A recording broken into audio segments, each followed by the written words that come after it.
Hello, everybody, and welcome back to SSOT. My name is Taiko. Joining me today is Miles. Miles, how are you doing? Hey, Tatakae, I'm doing great. Looks like we're finally getting a close match here after seeing Suntan sweep Gort 6-0 in their matchup. We are going on to the seed 10 versus team 7 matchup, which is going to be Grease Monkey Deluxe versus Team Watson. Yeah, it's gonna be an exciting one. Seed 7 versus Seed 10. I think this is always like one of the most exciting matches of a round of 16, along with like 8 versus 9. Are you just the numbers, the stats have you looking at a close match, and like if you look at the ranks of these players, they tend to be pretty similar all across the board. So yeah, I'm very, very excited for this match. Both of these teams on their qualifiers performances getting mostly performances in the top 10 on their qualifiers results. But Watson at the 10 seed, surprisingly getting a rank 1 on a map in the qualifier, actually getting the highest team score on the map Alter, which was the high CS, low AR alt map in the qualifiers. So might see them go for an equal type of map in this map pool, such as like the DT4 maybe. But also teams like Grease Monkey Deluxe have a lot of really good players on the type of map like that as well. So once again, seed 7 versus 10. It's one of the most hype matchups. Going to be hopefully seeing a lot of close maps here. Yeah, for sure. We did start the stream a little later than we hoped, unfortunately, but that does mean we are about to get into the match. No pre-show required. Just waiting for the players to hop in the lobby, I believe.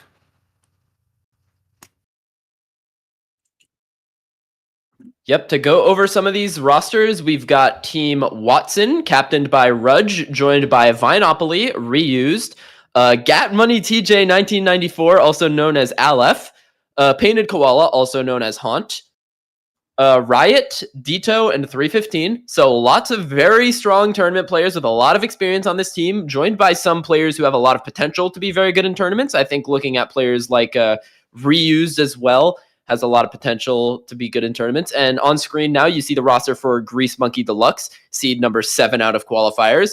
Captained by Paint Per Candle, joined by Hunder, Andros, Yolkspie, Penguinzy, Melver, Raffis, and Bunny Like Money. So you have a lot of up-and-coming tournament players joined by a lot of veterans as well. Looking at players like Raffis and Yolkspie, very long-standing, just stalwarts of their countries in OSU World Cup. And also players like Bunny Like Money, who are really on the up and up and have massive potential to do a lot of damage. As you can see, Bunny Like Money playing a lot of maps in this qualifier. Yeah, for sure. I mean, of just this first panel of maps, only missing out on Hidden Sue. Very excited to see what Bunny Like Money will do. It's a name we've been hearing more and more for, honestly, a while now. It's certainly going to be interesting. Our last matches as well, like 6-0, 6-2, 6-0. This is going to be a very different one, I think. Definitely. As we've been saying over and over, seed 7 versus seed 10, the only one you might want to watch more than this is your seed 8 versus seed 9. But honestly, I'm liking this one a lot. There's just going to be just some great OSU tournament action here once the players get in the lobby. Yeah.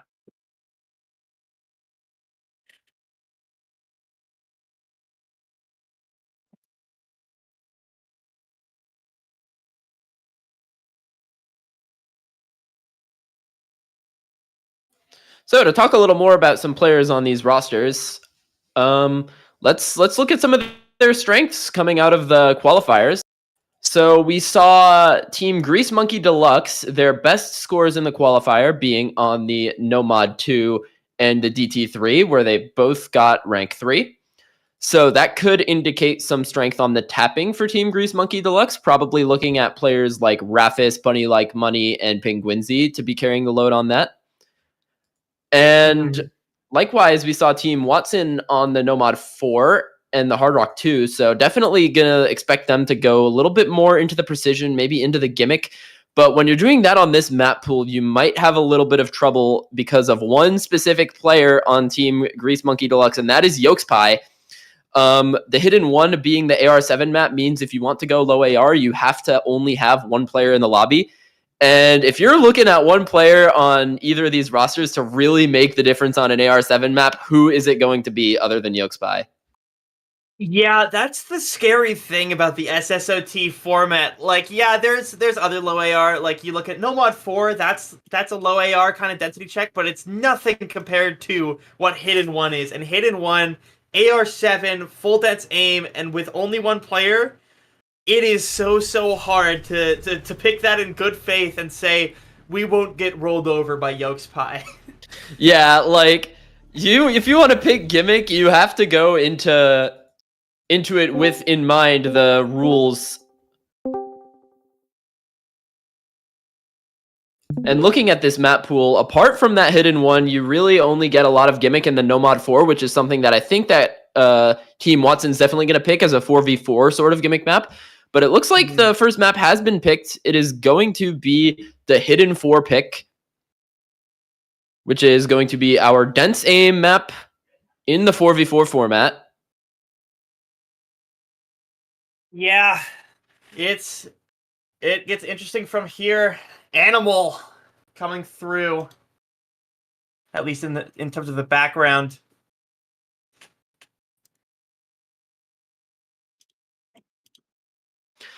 Oh, it actually is Animal, so bit different than what happened there. still smoothing out the kinks of our stream layout.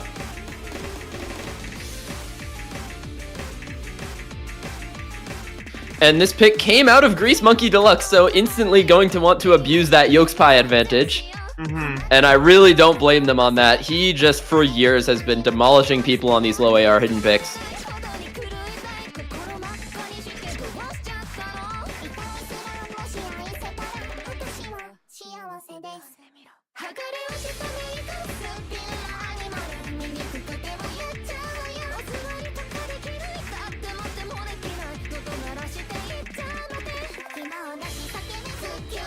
Okay, apparently the players are in the wrong slots. Interesting. We can't see Yolk's Pie. You know that Yolk's Pie did actually break earlier, so not holding an FC. But we can't see the other player. No idea what's going on. We can't talk about Yolk's Pie though. Yolk's Pie, of course, a very good low AR player. As I say that though, he does find a break. Second on this map.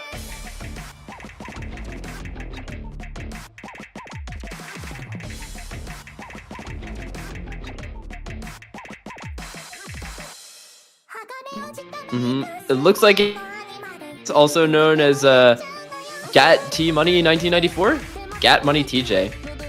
Not the player you'd expect to really be a low AR player, mostly known I think for his DT prowess, but has been getting into the low AR, but putting up a decent fight against Yolk's Pie, only 70k out of it, but into the last eighth of the map, there's really nothing he can do at this point. Within 90k deficit and Yolk's Pie holding on to combo, it's going to look like a successful first pick for Grease Monkey Deluxe. Yep, it looks safe. Yolk's Pie, I mean, he did have breaks earlier, but bringing it back, still holding just a little bit more consistent combo. It's going to pay off in the long run. 400k, still a good score nonetheless. And it's too late for any comeback to be made. Yolk's Pie has secured it. That's the first point. Getting a little bit of reverse choke, getting his score all the way back up to around 500k with the struggles in the beginning. But nonetheless, it is going to be a very definitive first pick for Grease Monkey Deluxe on the Hidden One. Now, Watson with the pick back in their ballpark, you know, it's just so funny looking at this tournament format because after losing a low AR hidden pick like that, you would never expect the team to want to pick a low AR in a different part of the pool. But I genuinely think that the No Mod 4 could be a good pick for Watson here. Yeah, I mean, the No Mod 4 already plays different enough. AR8 versus AR7 is a huge difference. But, again, it's also the format, right? Like, 4v4 is so much more forgiving to your team than 1v1 is. So, Yugure Onwum, absolutely one of the picks that they could have in their pocket, one of the ones that they could go for. But, you know, there's a couple across the board. We are at the beginning of the match, so there's a lot of the pool open to choose from. And outside of Yolk's Pie on Team Grease Monkey Deluxe, there really isn't too much reading. Like, you have Paper Candle, who's going to go in and do a pretty good job, but I don't really know too many other reading players on that lineup. So For their sake, I think they don't really want Yuger at 1 room to be picked, especially with a roster that could come out from Watson of something like Haunch, Tito, We will be talking. Gat Money TJ. Those 3 themselves should be pretty good enough for that map. But it sounds like something else has been They picked. picked DT2. Yeah, that is... Can you DT2? switch to Nevermore, yeah. 2v2 Ethereum? It's gonna be your 233 BPM finger control map. This map is a bit of a spicy one, not your Yep. typical DT2. It's going to be in your 2v2 format, but it also just has such a massive finger control strain on this. It's something that you don't see too much pooled down at the 230 BPM range, but this map really does throw a lot of different tapping skill Put sets at you at once. interview screen on the left. Yeah, for sure. I mean, finger control is absolutely an oversimplification of it. It is just kind of 230 BPM, 1/4 everywhere, in a sense. You have like you have the finger control elements, you have like the doubles and stuff, but you also have like longer streams, just weirder stuff across the board. So it's tapping all over for sure. Nothing that I think neither of these rosters can play, though. Could probably expect to see players like Rudge or Reused come in for Team Watson, or a player like Riot as well. And meanwhile, for Grease Monkey Deluxe, I'm definitely sure to see Rafis and Bunny Like Money if the 2 of them are present. Both of them probably the strongest tapping players on those 2 teams. Let's see. Overlay, of course, having some issues. What would the OC tournament client be without Pesky? Looks like it's going to be Hunter and Bunny Like Money, though, for Team Grease Monkey, going up against Reused and Riot. Did not expect to see Hunter come in for a map like this, but nonetheless, still a very experienced DT player. Another veteran, has been around the OSU scene for so long. Going to be finding an early break, though. Yeah, Into that finger control.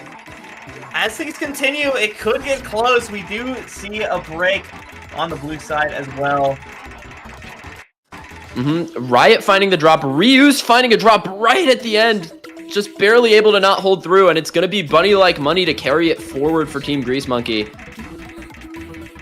That up-and-comer, you don't really notice Bunny Like Money's improvement because he is from the US. You don't see him making things like OWC yet, but this guy is so scary. Just holding on to that FC, almost 99%. Just outdoing the rest of the lobby, but it looks like Reuse had a Bancho break, so he is still holding on. Yeah, that's a big one. The Bancho break always going to trick you. An 800 combo is going to put in a lot of work for Reused here. And Bunny Like Money finding the drop is going to send this one so heavily in favor of Team Watson.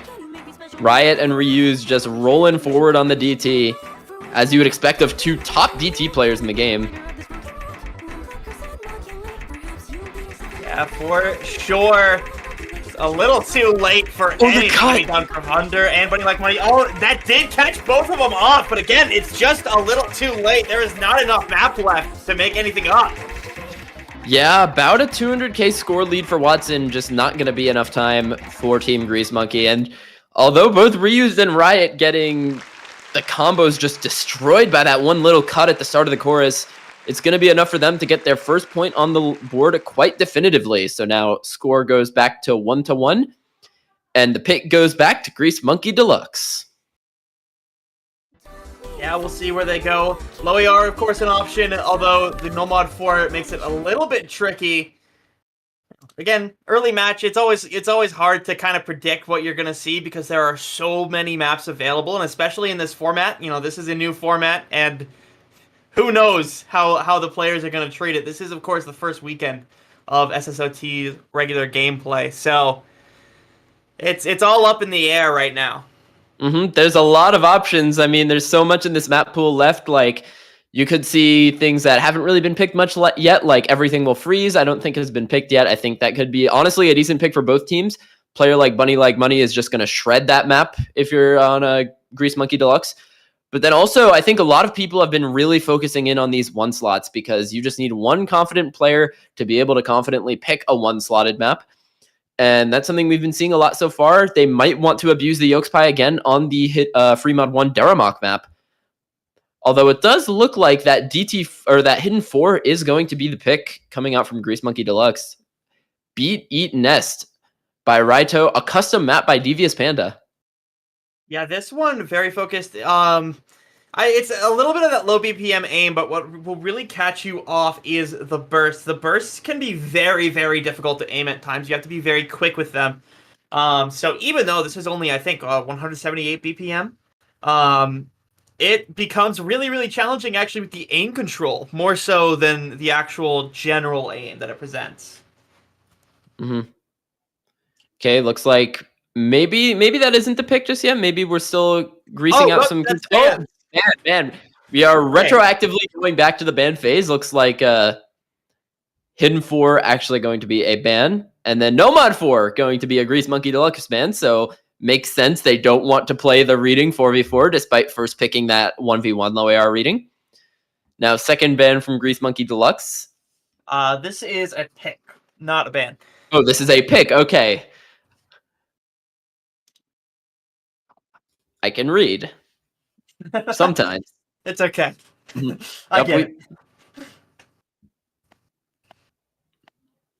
it. Honestly, there's just so much you can do when it comes to just like using your strengths, because like a lot of times in 4v4s, like you look at maps and then you assume like, oh yeah, we need to have 4 players on this and all that, and it's like you just like kind of mentally assume teams are going to pick this and pick that based on the amount of players, but like, and you do that categorized by skill sets. You're like, okay, if this team can play one speed map, they can definitely play another speed map, is what I'm saying.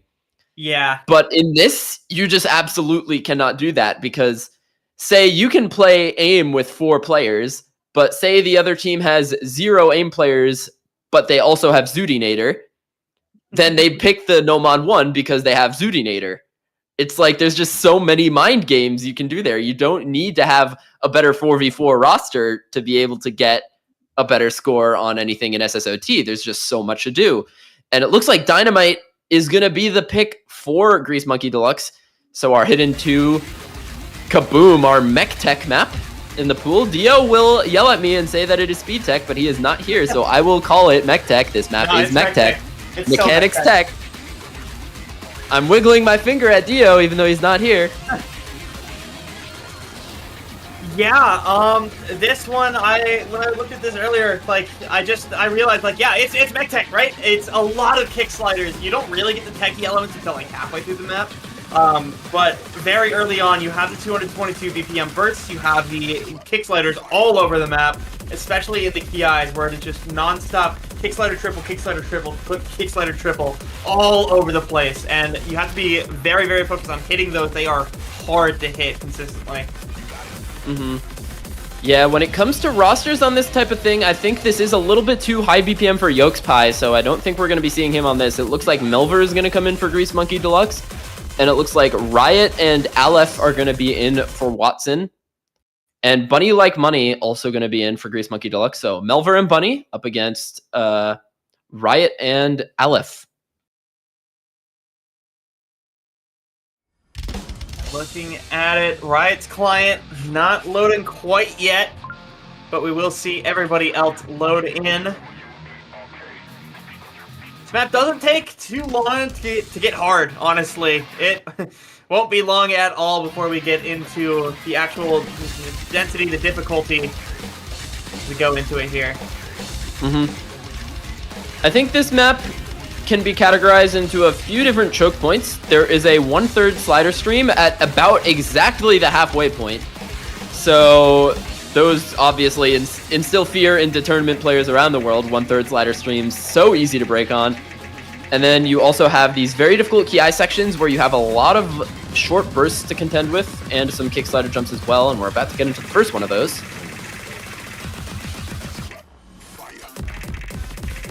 Yeah, ignore the winner there. That is not real. But as we go into the ki, we could see a winner start to pop out here. Break in this ki could be crucial, but everybody's holding on so far. As we are in the easier part of the map, you don't expect players of this caliber to break this early. Bunny Like Money breaking so early, though, that it's not going to matter too much as long as you can continue to hold this reestablished combo.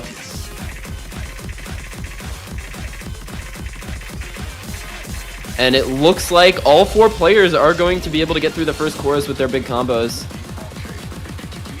Yeah, that's big. Their score buildup is going to keep on accelerating. Nobody breaks on the cut first. Go into a bit of a techier TI section here. Not crazy tech, but it's got that little bit of tech spice to it. We are going to see a break from Bunny Like Money. Not able to keep up with the exponential sort of aim pattern there, but no response from the other team. Looking at a double FC still. Oh my god, that little expanding jump just catching out Bunny Like Money. Not necessarily a hidden main. That's the type of thing that can take a player like that. Oh, but there goes a riot on the 1/3 slider stream, and oh my god, Aleph breaks as well. So now it's gonna be Melver who gets through the 1/3 slider stream. Gonna see if he can, on his own, take the lead back. Melver has the opportunity here. Has to hold, though. There is still quite a bit of lead to take down. It's about 50k, I think.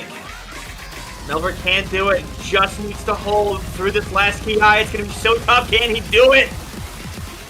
Melver is a player who can sometimes be known to suffer from nerfs, but he needs to hold on right now for the sake of his team. You can see the shake in his cursor coming out into this burst section. Lots of score density here. He's going to be able to take the lead quite quickly if he can keep running. And he continues to hold. Ryan and Aleph as well. It doesn't matter that Bunny... Oh, wait. Never mind. Okay, maybe it does matter that Bunny Like Money broke, as Herbert does as well. There's no combo across the board now. Lead now, basically just Melver. That massive combo from him gonna be making up all the lead for Grease Monkey Deluxe on this pick, going into the last 1/8 of the map. It's gonna look like another 1 pick for them. Almost all on his own. Bunny Like Money getting one of the lowest scores in the lobby. It looks like he did end up getting above Aleph by the end of it, but still, what a score for Melver. Over 600k now, just gonna run it into the ending. He is so shaky right now. Doesn't matter. Shake all you need. You've done your job. Secured the point. I mean, it is a little too late for any comeback to be staged here. Melver, the highlight player of this map here. 650k at the end. Very, very good stuff. Holding on where nobody else could. And he does get the combo through the ending. Almost 700k for him. What a good score. Okay, did I just enter the void for a minute? Am I back? You are back. Actually, I don't think you entered the void at all. It was okay. I didn't. All right, that's awesome. Yep, so very good score for Melver. Gonna be a very good pick for Grease Monkey Deluxe, and we acknowledge that there might be a little bit of issues on the client. Might be a little bit difficult to see exactly who is winning at what point. I'm going to be trying to mental math it through the picks from now on to give you guys a little bit of clarity on who's winning. But yeah, picks so far all going to the teams who picked it, and now it's time to see what Watson has in store for their second pick. Yeah, we will see. Now, last time, of course, we did see the tapping. We saw the speed finger control from DT2. We could see a continuation of that kind of ideal, or we could see a complete hop off. I mean, again, it's the format, right? You never know. I think that they will continue to go with this sort of thing. They looked very, very comfortable on it last time, and there are still quite a few speedier maps left in the pool for them to go for. Ironically speaking, despite all we've been talking about with the changed format, I think the DT pool still ended up being quite conventional for the standard that we tried to set everywhere else. And if my ears don't deceive me, that sounds like our DT1. God, I love this song, dude. I hope we're here in DT1 right now. It's a banger. It's a classic as well. Of course. I don't even have notes for this one. For DT1, I just wrote down the lyrics to the song. I love this map. I love this song. Whoa. This one is, you know, it's pretty traditional DT1, honestly. It's high BPM mechanics all the way through. It's sort of aim element to it. Definitely more on the balanced side of DT1s, I think. It's not just aim, it's not just mechanics. You kind of have that just overall mechanical feel to the map. Like, I think it's a DT player map is how I would categorize it. Yeah, I'm with that. I mean, it makes sense. All of the mappers on this set are from like 2015, so yeah, it's a DT player map.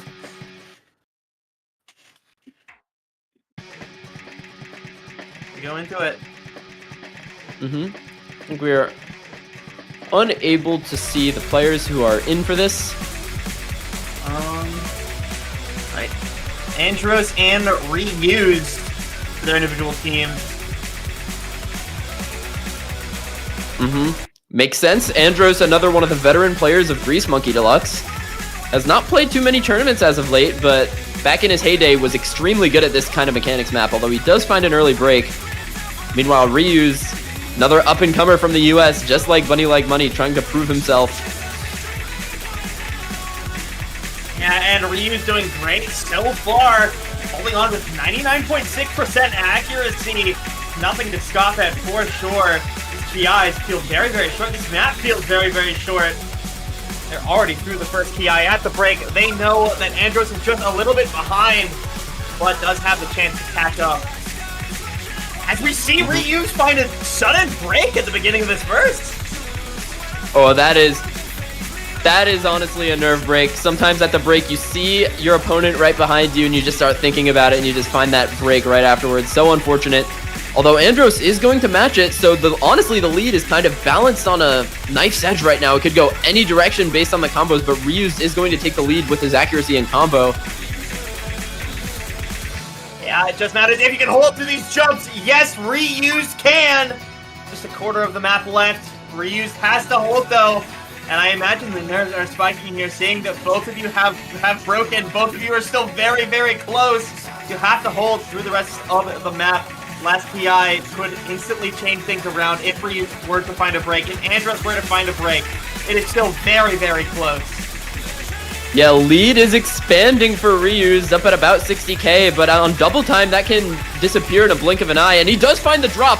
Okay, Andros in the last seconds of the map, is he going to be able to bring it back? And I don't think so. The lead for Ryu's is going to be enough, about 30k of lead, sustained itself, and that is going to be another point for Watson on their own pick, as close as it did end up getting. Yeah, that was really, really scary, but of course, it's Watson point. It's 2-2. But, oh man, you gotta feel just a little bit scared after that. Yep, we have now made it to a best of 7. This match living up to the hype. Very, very close between Seed 7 and Seed 10 still. Now pick goes back to Grease Monkey Deluxe. Pressure is on for them to get their third pick in a row, as neither of these teams look like they want to give up a break point. Yeah, actually the closest match we've had this weekend was our last match at 6-2. So this absolutely has the chance to be the closest match of the weekend here. See what Grease Monkey Deluxe goes for. This could be a big one. Still no break points have happened quite yet, meaning that, you know, everything, you feel a little more nervous. You don't want to be the first person to drop a break point. One thing I've noticed about this match so far is neither team has been very, both teams have been very hesitant to pick a 3 or a 4 slot. We've seen a lot of 1s, we've seen a lot of 2s. I don't think we've seen a single 3 or a 4 yet in this match. So both teams feeling a little bit, I guess, anxious to pick into that 3v3 or 4v4 setting, which is a lot more volatile when it can come to team scores in that one. So gonna see if Grease Monkey Deluxe goes for that. I still think that the Free Mod 1 with Yolks Pie is gonna be a good pick for them. But here comes Free Mod 2, another very catchy map. High circle size alt, or low circle size alt, sorry. Big circles. Yeah. Very fun map. CS3. AR 9.3, it's not a particularly challenging AR. It's 155 BPM, so it's not like crazy dense. It's on the faster side of alt maps. This map's difficulty is really condensed into the 3 key eyes, where you have different types of patterns stylized in those 3 key eyes. Like, I think the first one is triangles. I don't remember what the second one is. but I know that the third one is actually full screen triples. Yep. So if you want to see full screen alt triples, stick around to the third Ki of this map. It is very satisfying to play, very satisfying to hit. And I think both players, or both teams, sorry, are going to have the players for this map because it's very accessible. Probably going to see Yokespie enter the lobby as the comfortable hidden player of the roster. Oh yeah, sorry, I need to mention, on 2v2 for this format, the mods are actually forced on one hidden, one hard rock. So both of these teams need to have a hidden and a hard rock player. So it looks like Aleph is going to be the hidden, Yokespie is going to be the hidden up against Melver and Riot on the hard rock. Yeah, it is interesting. With this format, the free mod feels kind of weird. The free mod always changes, which it provides another layer of strategy to picking specifically free mod in knowing that sometimes your mod combos are going to have to be completely different than what you'd normally go for. Free mod 2 in particular is a very unique case where it's the one where you see all mods played on both teams. Where if 3v3 is played, you can have a hidden, a hard rock, and a no mod. And if 4v4 is played, obviously, you can have a hidden, a hard rock, and 2 no mods. Yeah. And on 1v1, it's just whatever mod the one player wants. But 2v2, it's a full lobby of every mod. Yeah, it's very, very interesting. This map does take a while to get super hard. It's a lot of this slow build-up for a little while. We're about to make it into that first Ki section with the triangles. I'm pretty sure most players in this lobby will be comfortable on them. Oh, Aleph gonna be finding a break on the slider stream. And here come the triangles. It is super crucial to try and hit. Your aim control has to be top notch, but everybody hits them so far. We see a break on the doubles from Melver. Not answered by Yokespie or Riot. 2 FCs in the lobby here.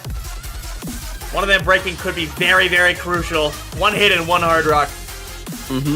One player on each team making it through that first chorus. Now they're going to have a slow section to really bolster their combos up. Really nothing to break on outside of the chorus sections. And yeah, here it comes. Are a little bit scary, but yeah, it is mostly just the chorus sections.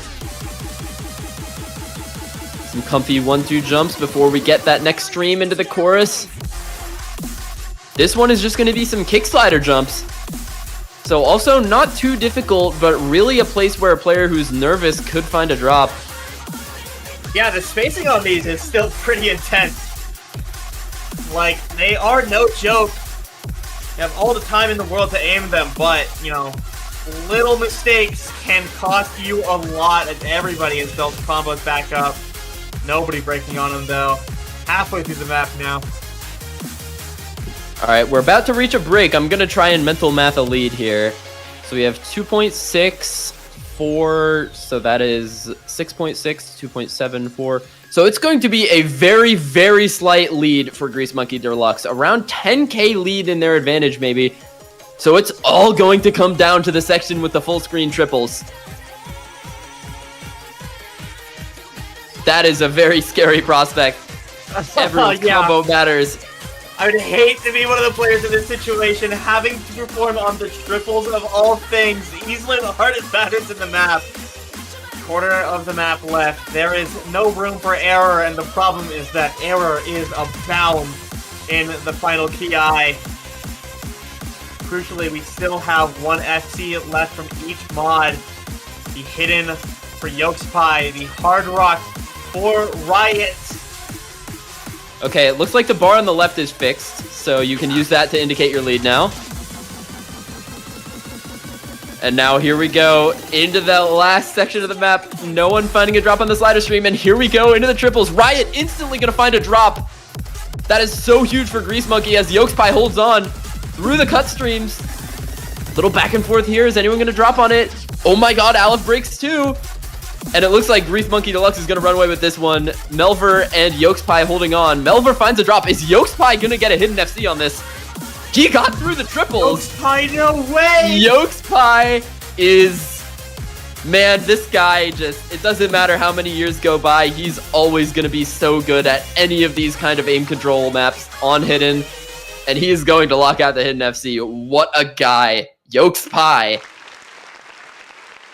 Very, very good stuff from Yolks Pie. Now 3 and 2. Beautiful full combo to end it off. Now, where are we going next? That's the question. That is just so satisfying. Watching Yolks on those triples, he was snapping those triples so hard. And it's just like, there's something satisfying about that because a lot of people like to flow those. I flow those. It's more comfortable to flow those, but when you snap those, Yolks Pie in the chat talking about his snapping. I am talking about how satisfying it looked right now. That is absolutely insane. But yeah, now gonna go back to Watson for their next pick. Think they're gonna still go for mechanics. I think that the Nomad 3 might be a good pick for them since we haven't seen Rafis play a map yet for Grease Monkey Deluxe. Maybe he might not be there. And if that is the case, I think mechanics is definitely going to be a good thing to go for a 3v3 or 4v4 on if you're Team Watson. Yeah. I know, I've been surprised not to see Rafis. If he's not there, that does make sense. That said, we have had a lot of the smaller format maps, as has this weekend been the sort of the tradition, right? You've been seeing a lot of the smaller format picks come through from every match. But on a bigger format, things can change. We could see players like Rafis start to come through where they could provide a really, really good supporting score. On and here it is. Everything will freeze. Gonna be the pick coming out of Watson. That classic song, everybody knows it. 240 BPM bursts all the way through. This is not the Akoro set. This one is the Estroy set, but still features a lot of difficult bursts and will be straining your stamina if you cannot tap 240. Yeah, this one, it's still very, very mechanically difficult with that speed. It almost never lets up. It's pretty consistently difficult all the way through. Doesn't matter if it's the burst or the Ki, it is still hard to tap. I believe this is going to be my first time commentating a 3v3. The layout for 3v3 is very nice. I like the 3 clients on top and the 3 clients on bottom. It's actually so much better than Tourney Client. Yeah, it's so cool. Such a cool layout. Looks like we've already got a lot of players in the lobby. We've got Andros in for Grease Monkey Deluxe, joined by Bunny Like Money and Melver. I think that is a very expected roster for them. And then Riot, Aleph, and I assume... who else was their speed player?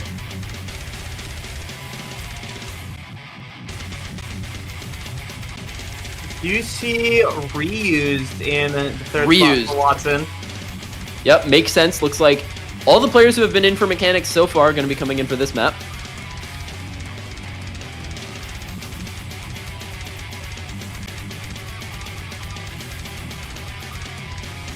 Yeah, it makes sense. 240 BPM mechanics. There's nothing crazy about this map. It's just, it's a high difficulty ceiling, right? So it's not any major surprises. You're just looking at bringing the mechanics rosters, see how they do. This map is quite simple. I don't think there's much that will be tripping up players apart from the bursts.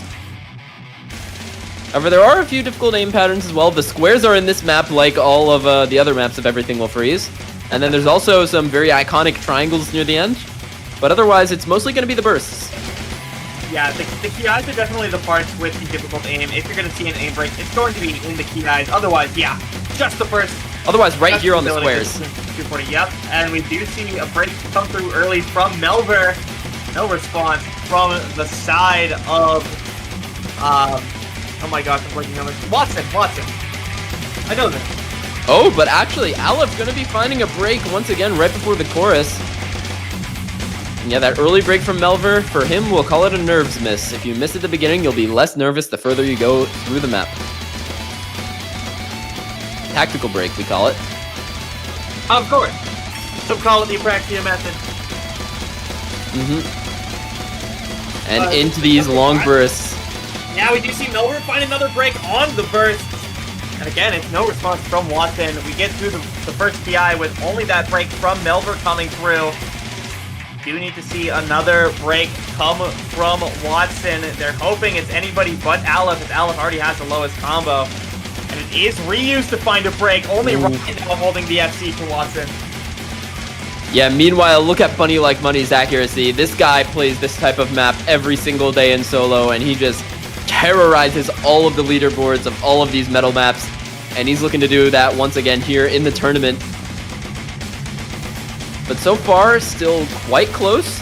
A very slight lead for Grease Monkey Deluxe. They need Riot to hold on for the side of Watson, otherwise we might be seeing our first break point of the match. Yeah, we did see Reuse find another break, entering the Ki, another one right here, and there hasn't been another break from the side of Grease Monkey for a while. They're gonna hold on through the stream, exiting the second Ki. They're all looking so good on the combo. Riot and Aleph, they do have the chance to come back. They need to see breaks. We see one from Melver, but Melver is not the player they want to see breaking. Yeah, it's just Bunny Like Money and Andros just pulling the weight forward. It doesn't matter if Melver continues to break because those two are putting him on his back right now. And it is just all on Riot and Aleph to try their hardest to bring it back. But as long as those two hold on the side of Grease Monkey, there's really nothing that Watson can do at this point in the map.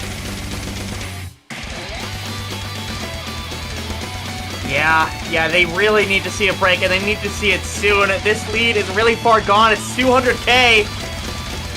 But we're seeing Andros and Bunny Like Money. Well, Bunny breaks! Bunny breaks, but we see Aleph break in response. It's just Riot versus Andros. It's a little too late for Riot alone to make it up.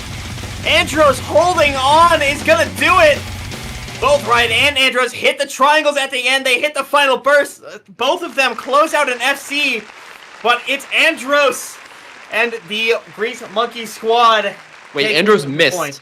Where did Andros miss? Andros missed at the end. What do you mean? What? No, wait, did he miss at the end or the beginning? Oh, no. He missed at the beginning. Oh, that is so tragic. So close for Andros of the FC and Bunny Like Money as well. I believe Riot locking it out, though, so very good from him, but actually that is going to be the first breakpoint of the match, going in favor of Grease Monkey Deluxe. So now that is a very dangerous breakpoint in a match that is so close. Now, I believe 4-2 in favor of Grease Monkey Deluxe. Yep. Going into their own picks, which have looked so definitive so far. I think they could just go into something like that free mod 1 and take that one pretty definitively and go up to match point right here.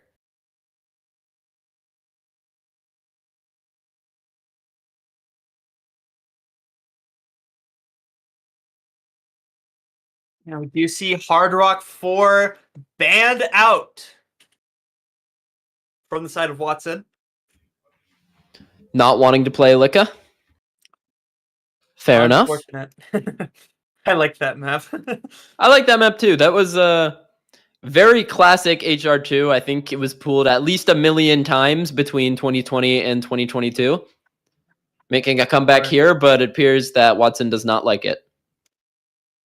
Yeah, I mean, 4v4 precision can be very volatile. Completely understand just saying, no, I'm good. I don't want to deal with it because, you know, there's so many small factors in the 4v4 that can affect how your team's going to perform on precision, and just getting rid of it does feel very, very safe. True. And now Grease Monkey Deluxe with their second ban. I'm not exactly sure what they go for here with their ban, if I'm being honest with you. It's going to be the DT3. That's what I had in my head. I was like, they're probably going to do DT3, but after winning Everything Will Freeze, it kind of brought that into question.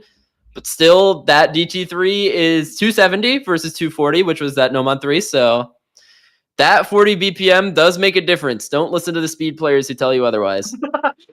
Yeah, I mean, we're 1-1 on the faster tapping picks. It makes sense not to want to deal with it. You know, it's kind of a gamble, as we saw. Like, they may have won on Everything Will Freeze, but it was not like a sweep in any sense. So, you know, trying to stay safe, get rid of the speed that you might end up picked against you losing on, I feel like that's a safe call. Yeah, and I mean, Melver with the bottom score on the map on Team Grease Monkey, that was entirely carried by the efforts of Andros and Bunny Like Money. They were a couple Aleph and reused breaks away from winning that one pretty definitively, but they are going to go for the Hard Rock 3, the AIM map ID by Lisa. And this map is a 2020 No Mod 1. Yep. Yeah, you can see it just from the mapper alone, honestly. Yeah, this one, just constant aim all the time. There's not much else to say. Again, 2020 No Mod 1, you said it best. Who likes anime? I love anime. We're bringing back anime for our aim slots here. And yeah, I like this pick from Grease Monkey Deluxe. Bunny Like Money and Andros, as much as they are both very good tapping players, they're also very good aim players. And seeing a team like Watson break a lot on the aim and the non-speed sections of Everything Will Freeze, it might prompt them to pick into the strengths of the other strengths of the two players that won there, because they're probably going to be getting a similar roster on the side of Watson on this map. Seeing Riot and Ryu stay in the lobby, but Vinopoly, a very strong HR aim player, is going to come in for the side of Watson as well. And also, Paper Candle's first appearance for Grease Monkey. Another very strong aim player who has recently emerged on Norway's OWC roster. Yeah.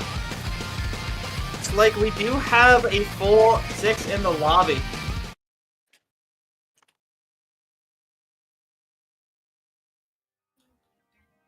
Now in the next roughly 4 minutes, we will see which team loves anime more.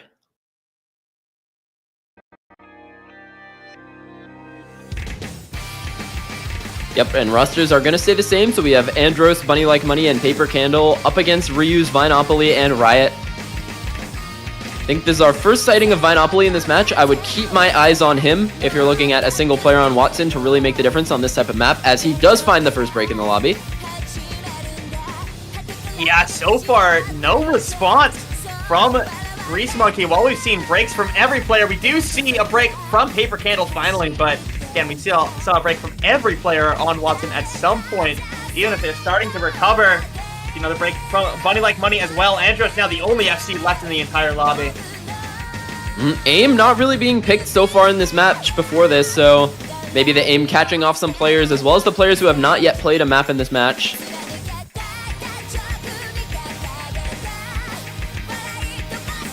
Here we go into the PI. This is where the aim gets Harvest. So far, nobody found a break. As I say that, though, Paper Candle does find a break. No response from the side of Watson. It's only Andros really pulling it forward for Team Grease Monkey Deluxe, and he does find the drop. So now it's going to be all on Riot and Vinopoly to really pull this one forward for Watson as they start to take the lead back instantly. Yeah, Vinopoly does find a break as well. Now it's only left to Riot against Bunny Like Money. Recovered combos from Andros and Paper Candle as well. Just had slightly better support combo for Grease Monkey. And we do see Riot find a break. Now Bunny Like Money, the only really big combo left in the lobby. The Bunny has been let loose on these aim patterns. Another break from Andros coming out. So it is once again just all on the back of Bunny Like Money with a slight backing combo from Paper Candle. We're going to see how long they can hold on to those as we enter our second chorus section.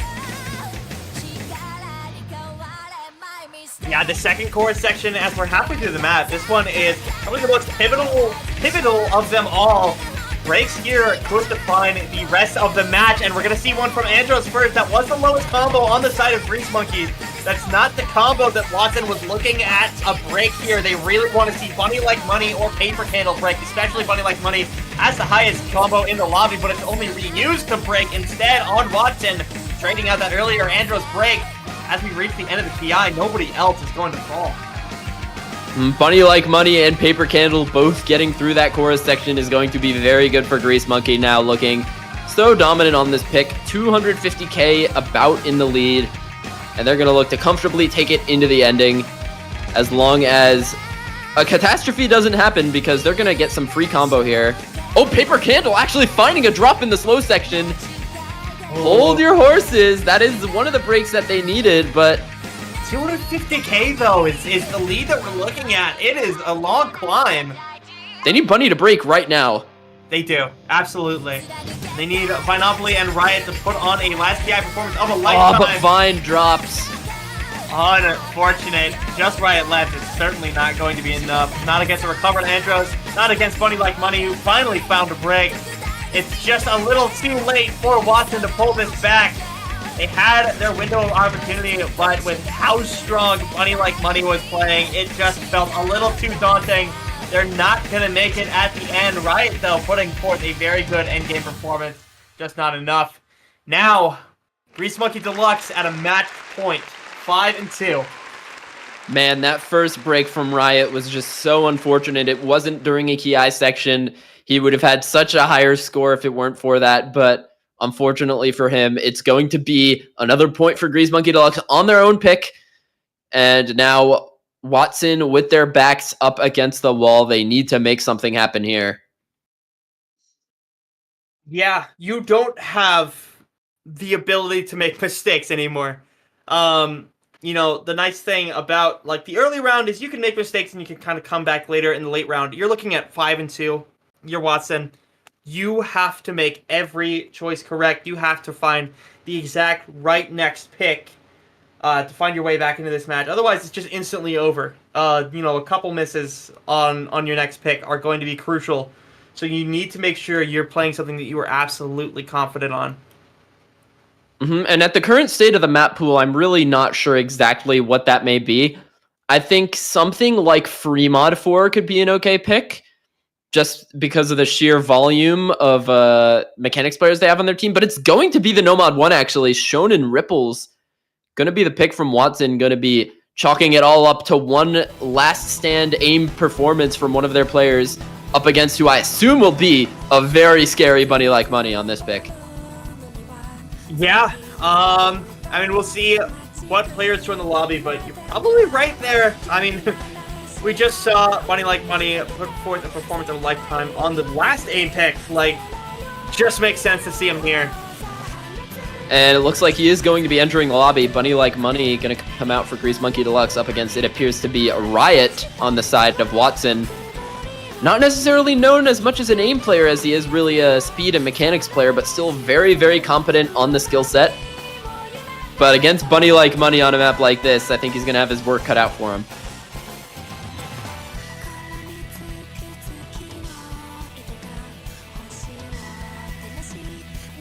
Another really classic song that we have in the map pool. It might not be the Arl's map of this song, but Rihanna, I believe this map is qualified right now or just got ranked.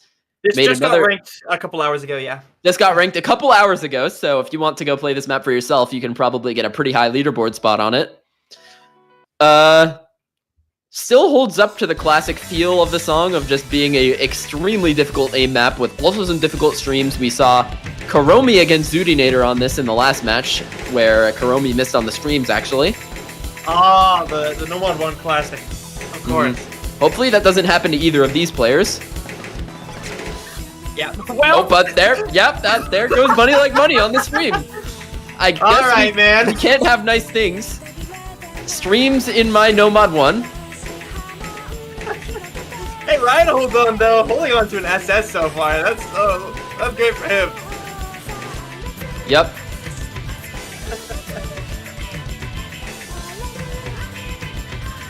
Yeah, Riot is a player who I wouldn't expect to really miss on the streams on this map, so gonna be watching him mostly for his aim here. Meanwhile, Bunny Like Money, I feel like just his skill set is so balanced towards this type of thing.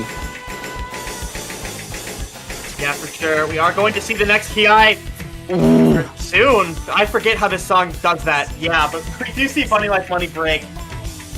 Very, very unfortunate.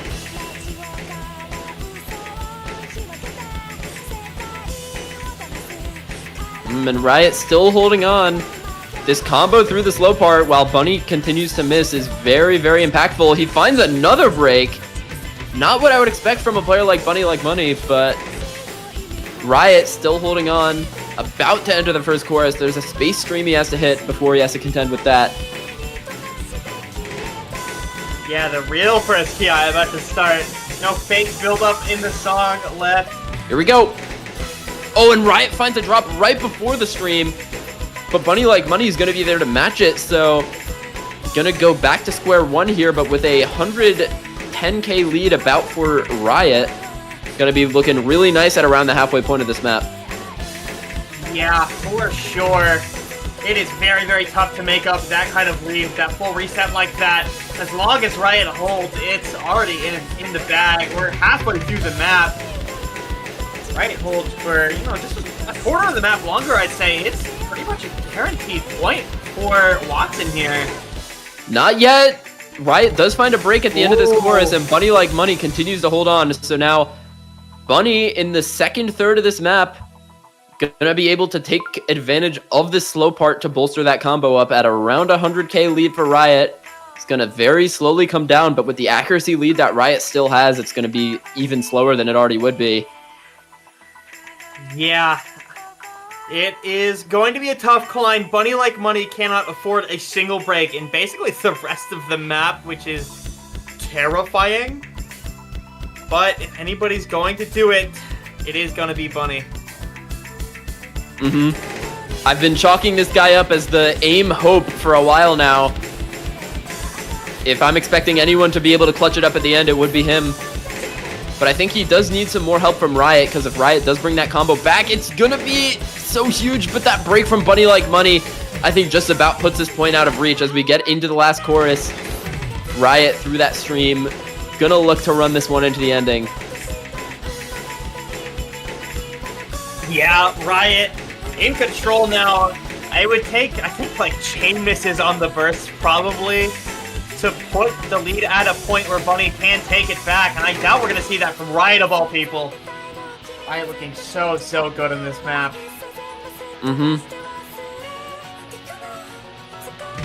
Looking pretty safe into the ending of this. Nothing for him to really chain miss on. And with that next break from Bunny Like Money, I think it's okay to call this one. Gonna be Team Watson getting back on the board. Gonna get 3 points, but back up against the wall still, and going into Grease Monkey Deluxe's last pick. They still got their work cut out for them with this comeback. Yeah, for sure. I mean, with Grease Monkey's next pick, it is Grease Monkey's last pick, thankfully for Watson. But Grease Monkey does have the chance to completely shut Watson's dreams down here. 5-3, Grease Monkey in the lead. They have the chance to take it right here with this next pick. And I'm still just waiting for Grease Monkey Deluxe to pick that Daramak map in the free mod one. I think that one suits their strengths so well. They had Yolkspie abuse them on the hidden one, and I think he could do just that again on the free mod one. But they've been holding back on picking it for some reason, and you can only really guess why. Yeah, it can be tough, right? You know, similar to how 4v4 is volatile on stuff like precision and stuff, 1v1 can be really tough because you're only relying on one player to get the combo, and one break could change the game entirely. That said, as the pool sort of whittles down a little bit, we have more of a chance of seeing it, right? We have, you know, they're looking at their picks and they're saying, okay, we're not comfortable on this, we're not comfortable on this. So, you know, they could be looking at stuff like free mod 1 and saying, this is our chance. I think for Grease Monkey Deluxe, when it comes to closing out the match, it could be something like that. I also like their chances on a map like No Mod 2, the very awkward alt, precision, finger control, mishmash of a map in the No Mod pool. I think that suits Grease Monkey Deluxe's roster slightly better than the side of Watson, especially with a player like Dito not really showing up so much in this match. I think Dito would have made such a difference on that type of map if he were here, but considering he hasn't been in the lobby yet, I'm not going to take him into account when predicting a pick. And here it is, Daramak. Daramak is here. Aratanaru Ketsui. I love this song, man. This is so rhythm game. It's so good. It is so good. It's just kind of a happy song. Yeah. Yep, this map is Circle Size 6 AR9, featuring Daramak's, I think, notorious mapping style with a lot of difficult overlaps, and that is why I am expecting Yolkspie to come in and absolutely demolish this map. But Riot in the lobby too. Also with him, you know, this is a free mod map. You're allowed to take Hard Rock, and it is going to be the hidden versus the Hard Rock, so it's not going to be like an out of the woods sort of thing for Yolkspie. Riot is going to be able to put on that comfort mod. Yeah, I was going to say, cool people pick Hard Rock right here. CS 7.8 for Riot is what we're looking at. Very, very difficult on the precision side of things. We'll see how these players do, playing completely different games almost with the skill sets presented by their individual mods. Yep, and Yolkspie's accuracy going down really far into the dumps at the beginning, and you know, with the finger control in this map, you really have to take that into account, because Yolkspie's tapping is, to put it lightly, suboptimal.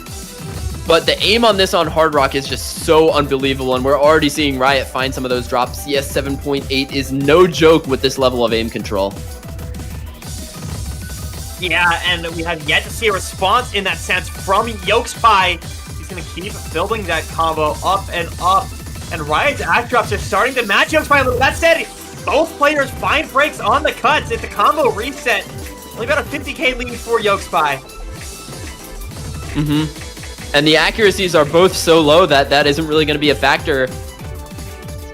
Yeah. Yoke's struggling, I think, more on the tapping, while Riot, I think, struggling more on, you know, just getting misses on CS 7.8 aim control. And now into this... Both of them are finding tons of slider breaks. Riot's accuracy really going down in the dumps, down at 87% now against Yokespie's 91. With Yokes doubling his score, I think it's okay to call it here. Yokespie now with 1/4 of the map to go, looking to send Grease Monkey Deluxe into the quarterfinals winner's side to take on Team Suntan. Yeah, at this point, there's not much Riot can do. We do see a break from Yokespie, but to make up 100k in a short amount of time, to do so playing the CS 7.8 is so difficult. He'd need to see even more breaks from Yokespie constantly, which we haven't seen. It is, yeah, you just gotta call it. Yokespie played so well on this one, outpacing Riot a little bit. This map is hard. Don't let the 12 misses fool you. It was still a very good score from Yokespie. That's just how difficult this map is. And that's gonna do it. Grease Monkey Deluxe going to be taking down Team Watson by the score of 6-3. Grease Monkey Deluxe, with that, as I mentioned, going to go on to the quarterfinals on the winner side to take on the second-seeded Suntan, who swept their opponent's seed 15 Gort earlier today. And then, meanwhile, Watson, is going to be going down to losers bracket to face Gort, and that is going to be a match that I think they could have some better luck in. Yeah, Watson played amazing today. They did a lot of work. They put forth some really good scores. Unfortunately, just barely didn't make it, but everything was close. And excited to see what they can do in the losers bracket and the rest of the tournament. And Grease Monkey Deluxe, very excited to see how they're going to look in the winners bracket next weekend. That is going to be it for this match. It's going to be a tough matchup for them. They do have to kind of go up against the Malashevsky team. So I wish them the best of luck there. Seed number 2 going to be very difficult for them. Yeah. And I believe we are going to be taking a 3-minute break before heading into our post-game show. So I ask you all to stick around and enjoy the 3-minute wait.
And welcome back, everybody. We've taken our 3-minute break, and now we're going to be doing a very quick post-game show for this matchup, Grease Monkey Deluxe versus Watson, Seed 7 versus Seed 10, in which Grease Monkey Deluxe won by the score of 6-3 up against Watson.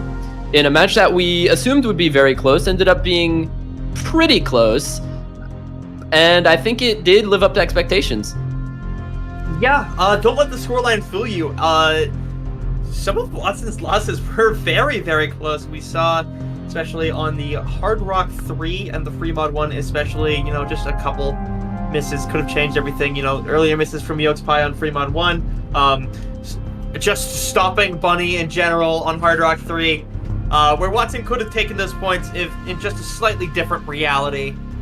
So it was very close all around. Mm-hmm. And another thing about this is that we're going to be designating some MVPs for both teams. So I believe what we discussed during that little 3-minute break is that the number one MVP of this match has definitely got to be Yolks Pie. He basically won 3 maps in the match on his own in the Free Mod 1, the Free Mod 2, and the Hidden 1. Basically all Yolks Pie, with that FC on the Free Mod 2, I think, being the highlight for him. But then also Bunny Like Money making massive impact, especially on the Hard Rock 3. Giving him the number 2 on that side. And then on the side of Watson, I think all eyes have to be on Riot, who played almost every map and basically top scored their team on all of them. Yeah. Riot was definitely the highlight player of Watson, at least for me. Putting forth really, really high scores on every map he played. And kind of, they chose Riot as the last hope on Free Mod 1 for a reason, right? Like, very, very good player for this team. Mm-hmm. And he's been that player on most teams he's played for so long. I mean, kind of an underrated kind of all-rounder, mostly known for his speed and hard rock, but also just very good at, honestly, any skill set you can put him on. I remember a few years ago, I drafted him on an ADS team, and I was like, yeah, this guy is like speed and hard rock, right? But he played almost every map. Like, he's really underrated in the sense of an all-around tournament player. And I think that's something that he needs to be more well-known for. Absolutely. It was a great match from, every player. I don't think there was any player that completely bombed out of this match. Everyone put forth a very good highlight performance, but, especially these players are just... they definitely put forth the performance to talk about next weekend, right? Mm-hmm. Very good. So yeah, for the Miles Awards, we'll be giving number 1 to Yolks Pie, number 2 to Riot, and number 3 to Bunny. But I believe in future weekends, we're actually going to have a calculator to calculate the MVPs for us, so we don't have to do our own analysis. But yeah, now I think we're going to be moving on to the bracket schedule further on. So we've had a few matches played so far. We had EMPHATS versus Koyori's Nasgor off stream, where EMPHATS took that one quite definitively. But we've still got 4 more matches in the weekend. So I believe that's going to be the last for today. But tomorrow we've got some more. I want to say we have a match at 22 UTC as well. Oh, unless I'm forgetting. Yes, we do have a match at 22 UTC. Mm-hmm. Yep, we've got Optimus Prime Rib versus Bunny Battalion. So more Bunny's going to be coming up. So... just a common theme through these matches so far. And that's another match that I think should be pretty good. Yeah, that one's going to be very entertaining. I imagine match 8 on the bracket. So that will be in just under an hour. So it'll be a good time. Mm-hmm. So yeah, I'm definitely going to have to ask you all to stick around for that one. I'm not going to be commentating that one, but in 49 minutes, you guys are going to have some more SSOT action for y'all. So until then, I'd like to thank you all for watching. I've been Miles with Taikani, and I hope you all stay tuned and have a good rest of your day. Yeah, we'll see you in an hour.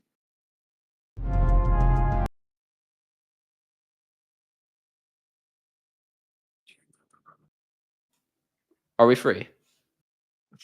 I think we're muted.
At SSOT, we understand that classic formats might feel a bit repetitive, lacking the dynamic environment we all crave. That's why we've taken a bold step forward, revolutionizing our format to guarantee an enhanced, competitive, and more engaging viewing experience. Introducing the variable size format, where the number of players shifts with every map. In this system, the number of the map identifier corresponds to the number of players playing. Nomad 1 will be a 1v1, Hidden 2 a 2v2, etc.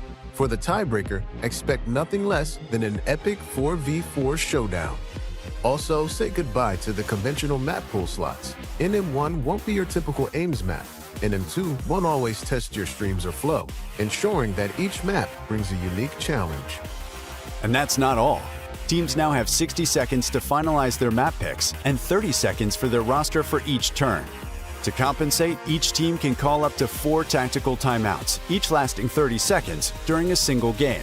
Join us in this new chapter of SSOT, where unpredictability, strategy, and skill come together to redefine the future of OSU tournaments. Custom maps, new rule sets, new format, and more. Welcome to SSOT, beyond every beat.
I am doing fantastic. It has been a long day of commentating, but glad to be here with you. And I believe we're going to take a quick look at the bracket after qualifiers. We have got 8 matchups.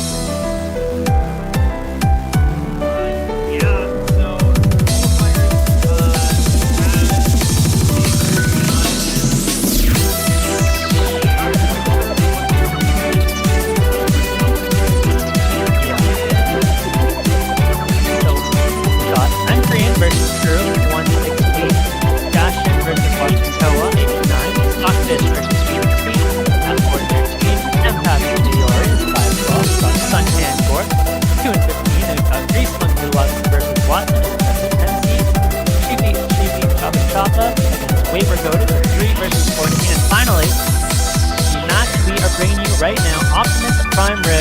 against Bunny Battalion, 6th seed versus the 11th seed. We've already had some matches today though. Any best predictions? Last match, Grease Monkey Deluxe and Watson. The 6-3 scoreline might fool you a little bit. It was very, very close all throughout. Definitely the closest match of the round so far. We had, a couple sweeps today. We had Suntan versus Gort, which is a little bit closer, but it was definitely that Grease Monkey versus Watson match that stood out just in its closeness. And I hope we see other matches like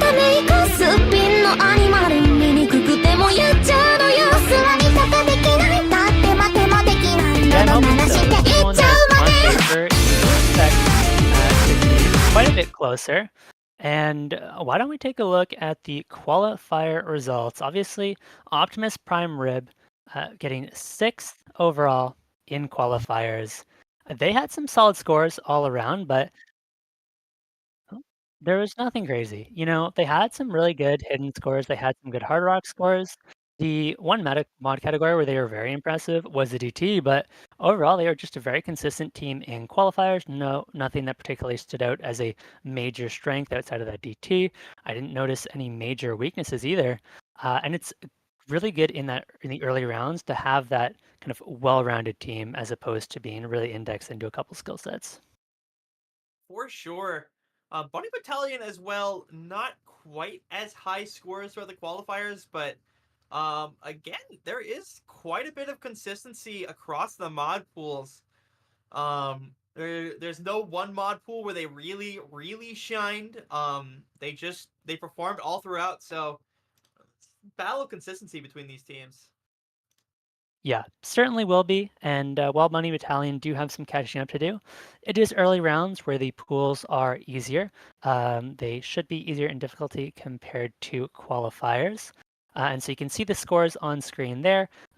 Like you said, nothing crazy, fairly consistent, just overall lower scores compared to Optimus Prime. Now, we should be getting into our match in a minute or two. So for those of you who are new to the tournament, new to the stream, we'll go over the tournament format quickly. So how this one works is each mod category has 4 maps. For example, mod 1, 2, 3, and 4. Depending on the map number, it'll be either you'll have a different number of players for each map. For example,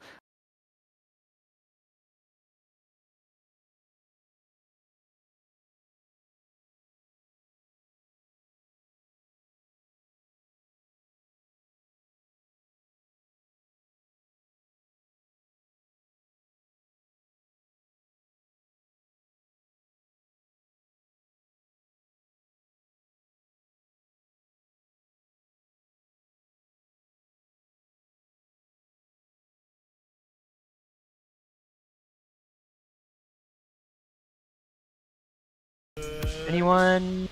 Oh, okay. Maybe. Are I see we- audio bars. I don't know if that's Osu or not. Okay, let me see if I Alright. can hear myself on the stream. Yeah, we're back. Okay. All right. I'll rewind a bit. TLDR, if someone picks no mod 1, they play a 1v1 on the map. If someone picks no mod 4, teams play a 4v4 on the map. Apply that to every mod category. For the bans, somewhat similar to Corsair's, a little bit different. You just have 2 picks before bans go through. So 1 pick for each team, then bans as normal, and the rest of the match proceeds as a normal match would. Anything I missed, Taikae? I don't think so. We do, of course, have to mention, the first 2 of each team's picks are played with no bans. Our first bans come in after 2 picks each, so there is this kind of chance to get a very early lead by picking things that you would normally see banned out.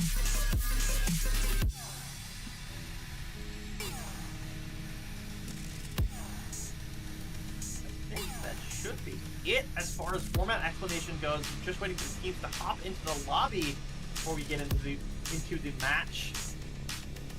Yeah, and while we're waiting, I guess we can go over the teams a little bit. On the side of Optimus Prime, you have a lot of very strong American players. Taro, Rhythmic, Almighty, Kama, Tallulah, Decaden, Arison, and Razorfruit. A lot of these were OWC players. They have a very diverse set of skill sets. You've got Kama for the hard rock. Tallulah plays the speed very well. You've got Rhythmic for the more gimmicky maps. The Kaiten is also very well rounded, but especially well known for the hard rock. But it's just so good at everything. Of course, you have Arson for the speed, and it's going to make for an interesting dynamic, right? You have things like the Nomad 1, which is AR, I believe it's AR, or sorry, the Nomad 4, which is AR8, right? As opposed to the HD1 being AR7. So if you have a really good low AR hidden rating player on your team, you just pick the hidden 4, or sorry, the hidden 1. You have a 1v1 against whoever their team throws out. And it should be a point for you, assuming it's not banned out. And I'm not sure either teams have those players on the side of Bunny Battalion. You've got Meow, Laruman, Corian Maluko, Sunwraith, Izzy, Ophiz, Vesprit, and Richo. So Vesprit, I would imagine, would be their go-to low AR player, but hard to say whether or not a Vesprit... Yeah, hard to say whether or not Vesprit could match up against players like Razor Fruit or even Almighty Door, who are incredibly good at the low AR picks. So it's gonna be tough, but it's a very interesting dynamic, and that we'll see it play out here. Yeah, for sure. I'm very excited to see this. I think both of these rosters can for sure do a lot. I think we're about to get into it. I hope. Yeah. I hope everybody's in the lobby by now. I'd imagine so. Any predictions? Any maps you really want to see played? I don't know. It's hard. It is.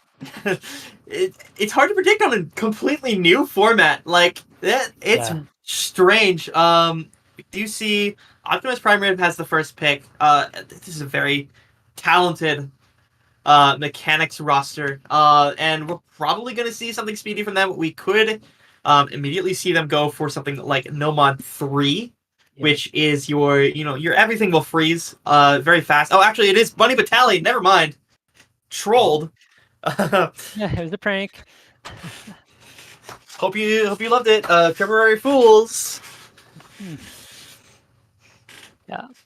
Now, I do think the concern for me for Bunny Battalion is that they don't necessarily have that same very strong core. If you look at the individual performances from qualifiers, Optimus Prime Rib, they had 3 players in the top 30, those being Decaton, Almighty, and Arison up at number 12. But on the side of Bunny Battalion, they had Corian Maluko, 15th individual. Their second best player was Vesprit at number 55. So unless Corian Maluko can put up a masterful performance, we're going to see the other players on this team step up. And I know Corian Maluko did just play an hour-and-a-half long Hippo Cup match that ended maybe hour 20 minutes ago. And that went to tiebreaker. Corian was in for most maps, so might be a little worn out. We'll see if that affects the performance at all. And it looks like we have a pick.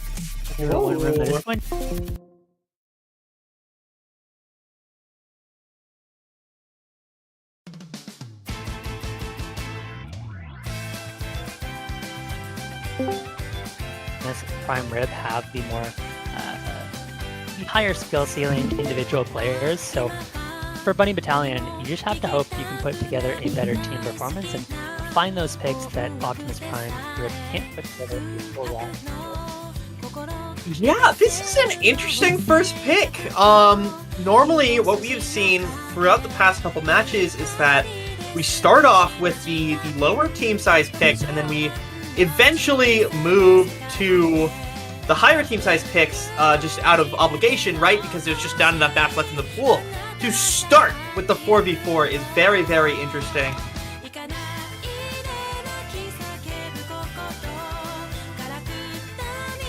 Let's see. Yugure 1 room. This is AR8 aim. Huge density check on this one. Yeah, it's a scary pick though, because Optimus Prime can certainly put together a roster for this. They have, of course, Almighty Door. Rhythmic didn't play in quals, but hopefully will be back today. If so, Rhythmic will definitely be in for the low AR no mod, I would have to imagine. Razor Fruit can probably play it. And from there, you have a bunch of players who aren't really known for their low AR, but on a pool like this, especially when it's no mod rather than hidden, I'd imagine most of them can slot in for that. Even a player like Decaton is going to have a pretty decent time on the reading, but I do think reading is the way to go for Bunny Battalion. They have players like Besprit, like Sunrise, even like Laruman, who are pretty solid hidden players. And it's just a question of a skill cap. Now, I think we're early enough in the pool that they can certainly be competitive here. Yeah, for sure. Oh, free mod 2.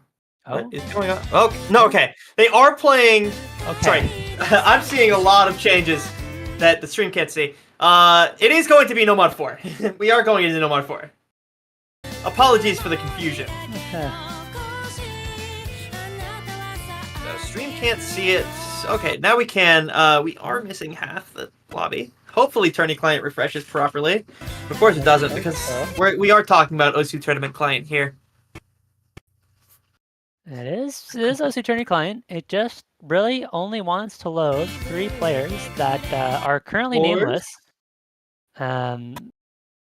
We know they're there. Just their identities are a mystery for the time being. Yeah. All right. We love Tourney Client. We do. And you know, we've got a nice Windows background. All right. It's like a blue flower, representative of Boncho, you know, kind of all over the place. They Makes can't me see that. makes me a They can little only sad. see us. We're beautiful. Oh, we are, truly. The models of the OSU community. The 2 guys from Utah and Canada, baby. Utah and Canada. The great state of Canada. My favorite American state. I love that state.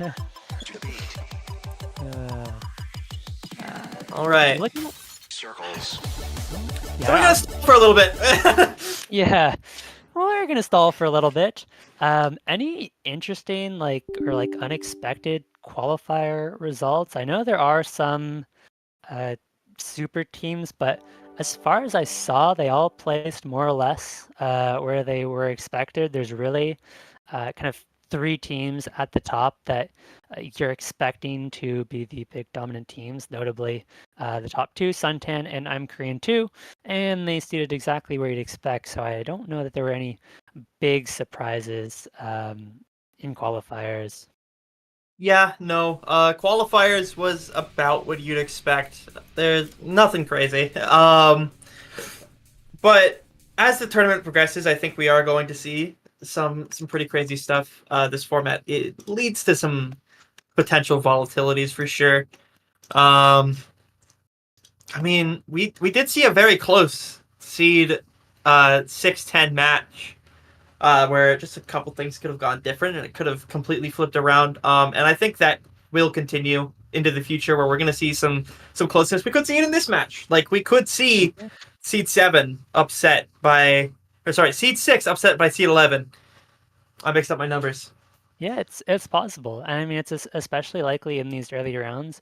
You do tend to see a lot of one-sided matches in round of 16 because of the seeding differential. But when the seeds are closer and the skill gap isn't as big, the maps are easy enough that some of the lower-seeded teams can pull off upsets. And we have seen that in quite a few tournaments recently, and it does make for some exciting matches.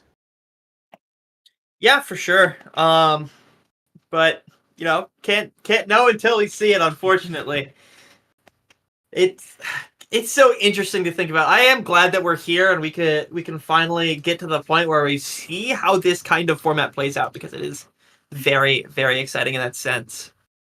Yeah, it's interesting to think about the tournament format just from a viewer perspective, and it's definitely interesting. But I'm really looking forward to seeing the player feedback, because it's a whole different thing, right? Normally, you'd have a bunch of players playing a bunch of different maps. If you pick all the ones, all of a sudden, let's say it's a sweep, you might just have one player on a team of 8 play 4 maps. Maybe it's a 2v2. Maybe you have 2 players play the whole match in a team of 8, which is fun for those players, maybe not as fun for the other players. Maybe they like having more time off and not having to find a fourth for every map. So that's what I'm interested to see. I do think it's fun. I think it adds a lot of strategy that doesn't normally come to tournaments, but I'm just a fan of gimmick tournaments as a whole. I like when tournaments switch things up, switch up from the usual kind of thing that everybody's used to, and force teams to think about picks and bans a little bit more. Yeah, I do want to update. The Oh. first map did complete, unfortunately, where we saw Bunny Battalion take it by 300k. So they are up 1-0 now. Unfortunately, we did not get to see it, but strong start, picking the 4v4 and taking it. It is up to Optimus Prime Rib to find the next pick, though. And of course, we do have the MP link in chat. You can type ~MP if you ever want to look at it. That, You want to look at that the exact MP link scores. is not updated. It is from the previous match. I'll see All if I right. can get a. Oh, it's just been updated as I said that. So it is Okay, now perfect. updated, and you guys can now type !MP in chat to get the MP link. Yeah. And through the MP link, we can also see that the next pick is Hard Rock 1, which is a very slider aim focused pick. Mapped by Nude and Weowheat.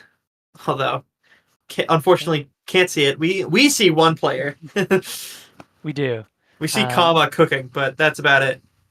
Yeah. Kama, no surprise. Kama is the go-to hard rock player. So incredibly talented at just anything hard rock. Was on the United States OWC roster last year, specifically for the hard rock. My guess is it would be Korean Maluko in for this one on the side of Bunny Battalion, but we may not know until the map is over, depending on whether or not Boncho is feeling kind and generous today. Yeah, just looking at the MP link, we can see that Korean Maluko joined the match right before it started and did not leave. So we can safely say that Korean Maluko is in. That said, Tourney Client absolutely refuses to cooperate. Listen, we're just here to bring you guys some great commentary. You know, there are words on the screen. There are some scores displayed. The match is in progress. The circle is spinning, and one map is being played by one player. They're hitting some streams, and that's a good sign. We don't know if Korean Maluk was also hitting those same streams, but it's safe to say, knowing Kama, that Kama's probably doing quite well in this 1v1. It was their first pick for a reason, and now we've lost Kama. It's all over. It's just gone.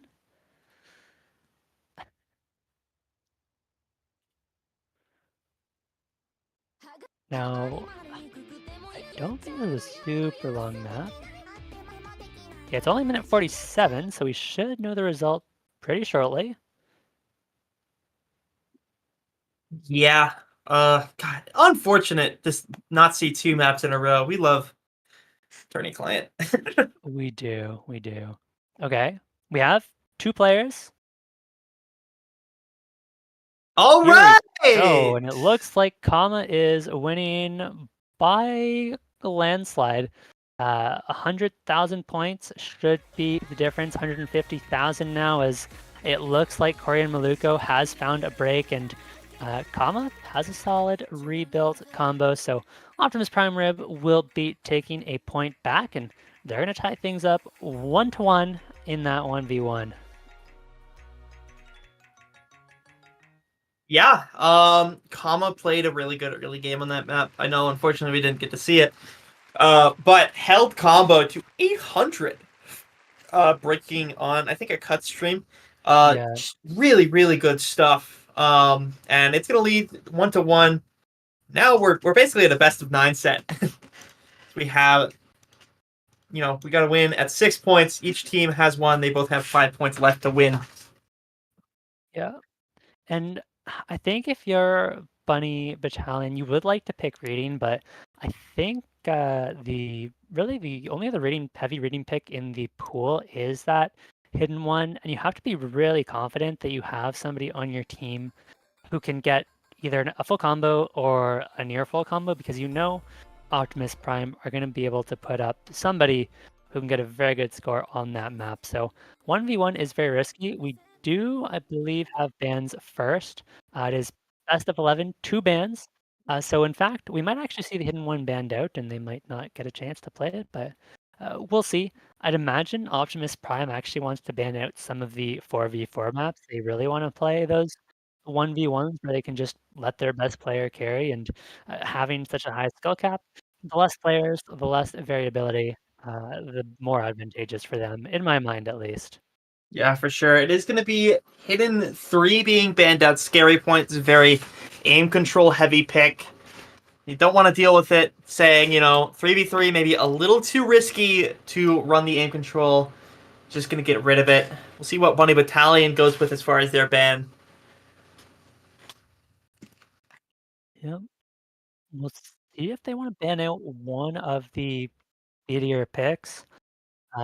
They don't necessarily have a dedicated speed roster, and Optimus just sets the throw together. They've got Cholula, Arison, they've got Taro. You could even put Kama or Razorfruit in on some of the DT picks. And so they're actually going to ban out HD 4v4 instead. So lots of hidden banned out here. I believe that's going to be a more tech-focused hidden pick. That one actually additional aim control elements as well. It is low BPM aim, 178 BPM if I remember correctly. But the part where it gets difficult is it has these bursts that can completely catch you off guard. The bursts are easily the hardest part of the map, where you have to hit pretty absurd 1/4 pattern spacings for what 178 is. Not wanting to deal with that, completely understandable. It can feel really, really RNG, especially when you have 4 teammates. There's too many variables going on. Yeah, and I guess they just don't feel like they have the full roster for that, but there are still the hidden one and 2 open, so potential picks for Bunny, and I guess it is just the one ban. Yeah, second stage of bans is in 3 maps, so Oh, okay. we'll take a second. We are going to see DT4, another 4v4 pick, coming from Bunny Battalion. Yeah, this one is a little bit more gimmicky, right? Hair Ape 4DT, very old style. It does fit with quite a few of their players. I think we could see Ophiz and Vespert in for this one, of course. Koyori and Maluko, not sure about that 4th. We'll have to see, but I do like it. I don't think it's necessarily one of the harder maps in the pool, so they can put up some good scores and hopefully get a point on the board.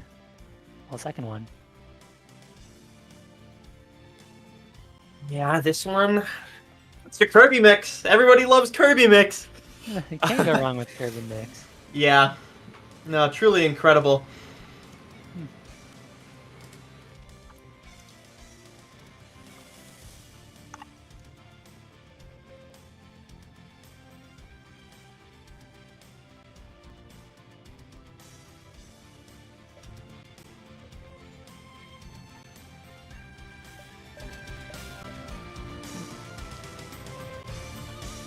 All right. Rosters are locked in. Kama, Taro, Caden, Arison versus Korean Maliko, Miao, Liraman, and Richo. Just waiting for Miao's client to load. And it will load because OCU Tourney client is awesome. Miao, of course known in the past as Shige Tora, Yes. Now known as in case you're unfamiliar with the Miao. name. Yeah. With the R, of course. You have to pronounce the R. It's just not right. And Bonja's being a little bit difficult, but it has loaded all players in this time, so it will be Optimus Prime Rib off to the very early lead, as we do see a miss from Arison, actually. Not the player you'd expect to miss on a pick like this. And Yeah, Taro as everybody on well. the front is holding strong, but there goes a miss from Richo, and all of a sudden Optimus Prime are about 100,000 points ahead. Yeah, as far as combos, we're not too far from even. It's a little bit of a combo advantage for Optimus Prime Rib, as we see the early breaks really affect Miao here. as well as the breaks from Learman and Richo at the same time. But overall, Bunny Battalion still has the chance to make it back in. They just need a crucial break in the final quarter of the map here from Optimus Prime Rib. They need one of them to break. That's it. Kama's still holding an SS. Got a very confident player here. Yeah, Decaden holding the full combo as well, not too far behind. And so Bunny Battalion have a lot of ground to make up, and they're quickly running out of time. They are holding on to their combos, but unless we see the drops, those combos just don't matter. And they have ran out of time, unfortunately. Can Kama hit the ending? Yeah, it looks like Kama will. The SS is gone, but it doesn't matter. Look at that beautiful 99.86% accuracy. 100 from Kama. Insane score. 1.2 mil is going to do a lot for Optimus Prime Rib. Only S rank in the lobby, and that's going to be the first breakpoint of this match. So Optimus Prime up 2-1, now have the pick, and they have so many options left. Yeah, for sure. I do really want to see that a mechanics pick here from this American team. Get yourself up with something safe. I mean, there's a lot of mechanics in this pool. It is a very aim-heavy kind of pool. So there's a lot to pick from. You got the Hard Rock one down on lock. You showed your dominance on the slider aim. And you know, maybe it's time for a different type of aim for this team. Perhaps I wouldn't mind them going in for something like a DT1 pick, actually. Just continuing to abuse the higher skill cap. And it's going to be Hard Rock 2. So we will get 2v2, and this very heavily favors Optimus Prime. It's going to be the case with the Hard Rocks because Kama is just a beast on every Hard Rock. We saw what Kama did on that last GT pick, and Kama doesn't often miss on these Hard Rock picks. Meanwhile, Bunny Battalion don't necessarily have a dedicated Hard Rock roster. We might see Ophiz as well as Korean Maluka. I expect Korean Maluka will be in for most things on the side of Bunny Battalion. Yeah, I mean, honestly, name a better duo than Americans and Hard Rock Flow Aim. This is one of the best picks for Optimus Prime Rib. It's this constant flow aim. Very, very difficult. There is a little bit of aim elements in actually the slower parts, but generally as you get to the key eyes, you're just going to be streaming. It's like your traditional tournament No Mod 2. Just this time it's in Hard Rock.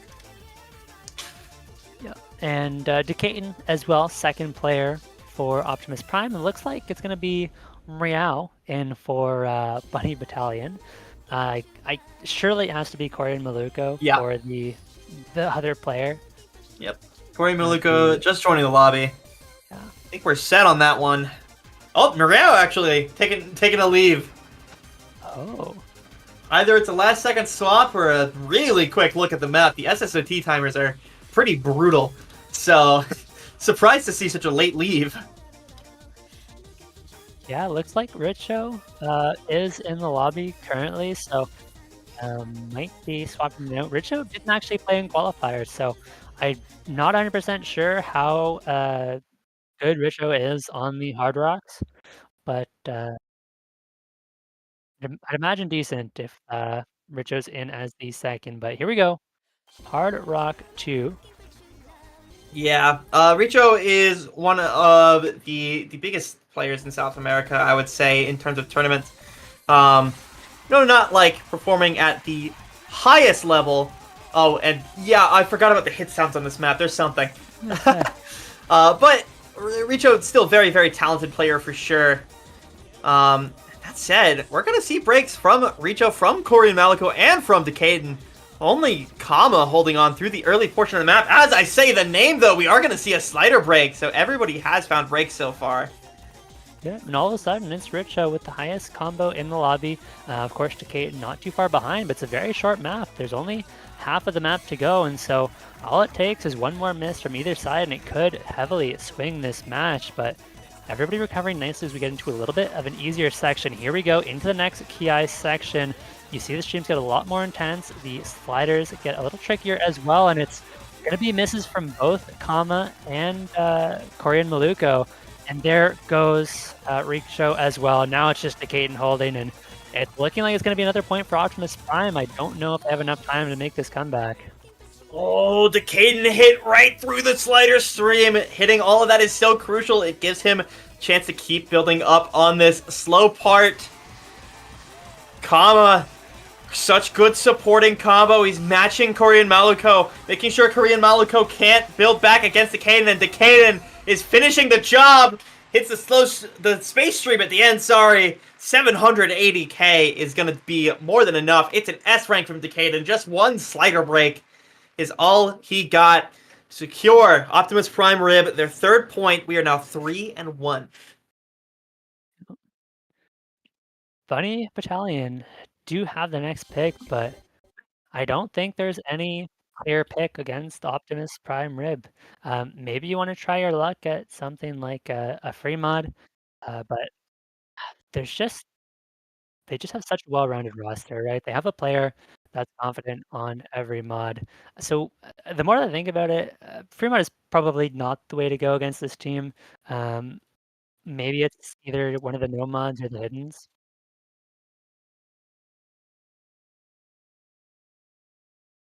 Yeah, we'll see. I don't know where. I'm trying to think. The pool is hard to pick for, like, because you're changing formats constantly. There's no easy next pick after you win one, right? So it's not like you can go, oh, I just want this skill set. Let me pick this map that's very similar. No, that doesn't exist. Sure, the similar maps exist, but you have to change your entire team format. So it's not as simple. Yeah, it makes our job a whole lot harder too to Yeah. predict these picks. It's like, well, in theory, this team seems like it would be a rating team, but this is the 1v1 rating map. Like, do they really want to pick it when it's 1v1? Like, do Bunny Battalion have 2 hidden players that can match 2 players on the side of Optimus Prime? It's all over the place, and there's so much that factors into it that we could be completely off with the picks, to be quite honest. Yeah, like, sure, you won no 1-4, and you got 300k. It was a good lead. Hidden One is not the same map. No. Because you're Only playing got one 1v1, you have the chance that the other person on the other team FCs, and I'm sure they're ready to FC. So you have to kind of almost run the timer just thinking about it. Like, there are so many layers to what you're picking. Yeah, notably, I was just seeing the rules. It's only 40 seconds, I think, you get for Yes. picks. It's a lot shorter than the usual 2 minutes. So, not only do you have this kind of weird new format that takes a lot of planning and is really tough to strategize, but you're only given 40 seconds to do so, which when you're trying to figure out lineups, when you're trying to talk about how people are feeling, it's not a lot of time at all, really. It's enough to go, what do you guys think about this pick? And someone might go, yeah, that sounds good. And then you're pretty much out of time, honestly. Yeah, the timers in SSOT are so short. They are going to end up going with the Hidden One Animal AR7 aim. I actually do see the map starting immediately, just waiting for Turtle Client to catch up with it. This one very, very dense. Yeah, I imagine it's going to be Vesprit on the side of it's gonna be Sunwraith up against Almighty Door. So Sunwraith over Vesprit. Not entirely surprising. Sunwraith, very solid low AR hidden player, but does drop a ton of accuracy on that last burst. Although it is Almighty Door who finds the first drop. So but traded back, so it's just gonna be even for now. Accuracy lead in favor of Almighty Door, only by 2%. So it is really going to come down to who can build up some combo. And so far, it's been neither player. Yeah, it's definitely been a battle of misses, right? Nobody quite comfortable. We do see a miss from Almighty Door in the Ki as we see Sunwraith start to stabilize a little. As I say that, we do see a miss come out on those big triangles. Those are a little tricky, completely understandable. Keeping the lead at about 20k static here. Not much has changed for a while. Yeah, but Sunwraith is starting to make a comeback. As I say that, does find a very big drop and loses quite a bit of score. Is only 30,000 behind though, and there is still half a map to go. So if we see a miss, which we do from Almighty Door, all of a sudden there is a window back into this one. You can see that score gap closing ever so slowly, but yet another miss from Sunwraith. And just as easily as the advantage came, the advantage was gone just like that. Yeah, I mean, again, it's misses all over the place. Almighty Door is looking much better than in the early part of the match, just keeping the stable combo for just that little bit longer. That said, there's a break in the Ki that could be crucial if Sunwraith can hold on. They can take it back, but it's a climb. This map does not make it easy at any point. Another break from Almighty Door is going to speed up the process, but Sunwraith finds a slider break. Unfortunate. Sunwraith does not have the combo to contest anymore. Yeah, no, on a map like this, 40,000, it doesn't seem like a lot, but the combo is so low. 40,000 is actually incredibly difficult to make up unless you can pull out a 300 combo out of nowhere to make up that score difference or drastically improve the accuracy, which was, I believe, about 3% in favor of 2% in favor of Almighty Door. And that's yet another breakpoint. So we will have another pick from Optimus Prime coming up. And I believe I heard a pretty immediate DT2. I don't know if that was just tournament client being the way it is. I think it was. But I heard it for just a second there. Okay. Yeah, okay. It is. It's definitely not a DT2 pick. It's Optimus Prime Rib taking their time to pick. It is actually going to be It is a DT2. Never mind. DT2. I was right. Whoa! You were right. You've never been wrong. Well, You'll I don't know never be about wrong that. again. You just gotta believe, okay? Believe it and it'll come true. Sure. We'll run with that. This one yeah. is the chance to go up to match point for Optimus Prime Rib with this kind of mixed speed mechanics. Yeah, this is 230 BPM, so somewhat speedy, and obviously incredible pick for Optimus Prime. They have Arisen, they have Kama, who both can play the DQs incredibly well. I don't even think you necessarily need Arisen in for this one. You could play Dictaton or Tallulah just as easily, even Taro. They just have so much depth for these DT picks. I expect it is going to be their best mod throughout this tournament, maybe along with the Hard Rocks. So we'll see. Yeah, this one, I want to dive into this map a little bit because it's not one thing. Like Nomad 3 is very much set on here is 240 BPM speed stamina with a little bit of aim, have fun. This one is kind of all over the place. It's got the stamina patterns, it's got some control patterns, both in the finger control and the flow control. So there's a lot going on in this map that these players are going to have to pay attention to. This is kind of your, I guess you could call it a speed all-rounder map, almost. It's very weird, but that's what it is. Yep. And here we go. Into DT2, we have got Ophiz and Richo up against Arisen and Kama. And man, Kama and Arisen, that is a world-class DT lineup. Yeah, absolutely. There is a reason that they picked this DT2. This is a very, very tough lineup to beat.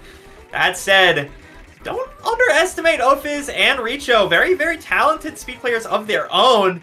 We are going to see the first break come from Kama. And into these weird sort of wiggle streams, we are going to see a break from Bunny Battalion. They are going to start to take the score away a little bit. Erison's the only person on the other side stopping them, and you can see that score bar on the left shows that lead for Blue, and it's only going to keep climbing. Yeah, but very tricky ending, and Bunny Battalion still have quite a bit of map to hold through if they both find misses. Arisen has the combo and the accuracy to bring this one back. Kama is on a really nice recovery as well, so they cannot let up or that score lead will go right back over. Yeah, and we're seeing a lot of act drops from Richo, but it doesn't matter when you see another drop from Kama somewhere along the way. Arisen dropped too, I didn't even notice that. Richo does find a drop, but Ophiz still holding that FC, getting through the 1-6 just fine. That is an absolute killer in this map. It is the fastest patterns, but Ophiz doesn't care. It's still an FC 700 keg. It's going to cross the line. Blue team, Bunny Battalion looking unstoppable at this point. It doesn't matter if Richo's found a break. Ophiz is looking so damn good. Kamo finds another break. Arison doesn't have the combo to contest. Ophiz finally finds a break, but it doesn't matter at this point. A 300k lead. They found the DT2 breakpoint that they so desperately needed. Yes, they did. Not only was it a pretty dominant win, but a breakpoint as well might give them a little bit of confidence back. And I believe we do have the next ban phase coming up here. And so we'll see how these teams want to ban. I'm curious if Bunny want to ban any of those GTs or if they've gained a little bit of confidence after that last one. I do still think it's really scary to pick DT into Optimus Prime or even leave it open. But maybe they have higher priorities on their ban list. Yeah, I mean, honestly, if I'm facing Optimus Prime Raid, I am getting rid of Nomad 3 right now.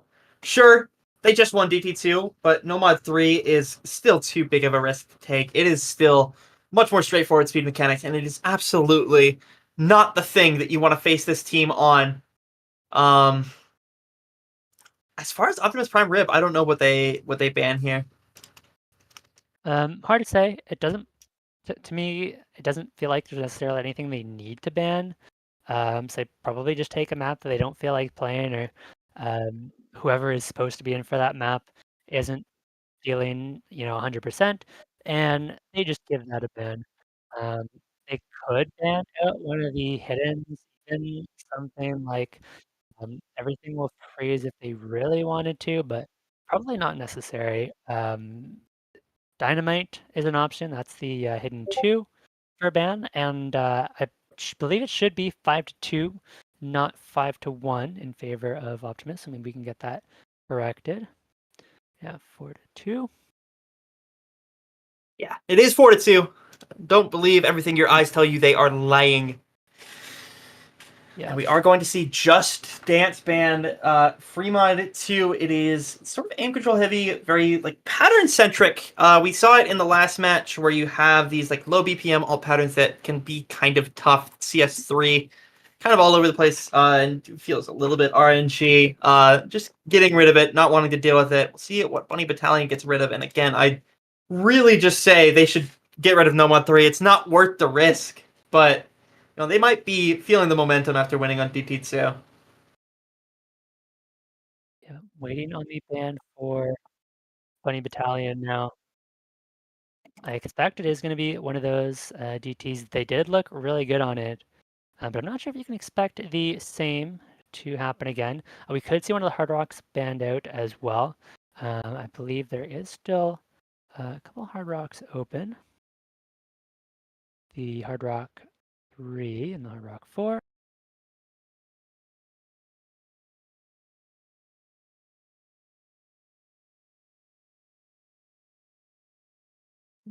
They're taking their time, giving it a good thought. Timer should be ending soon, so could see end of the ban.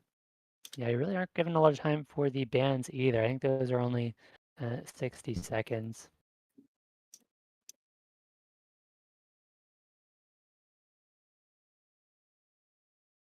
If it wasn't for Boncho, we would be speedrunning.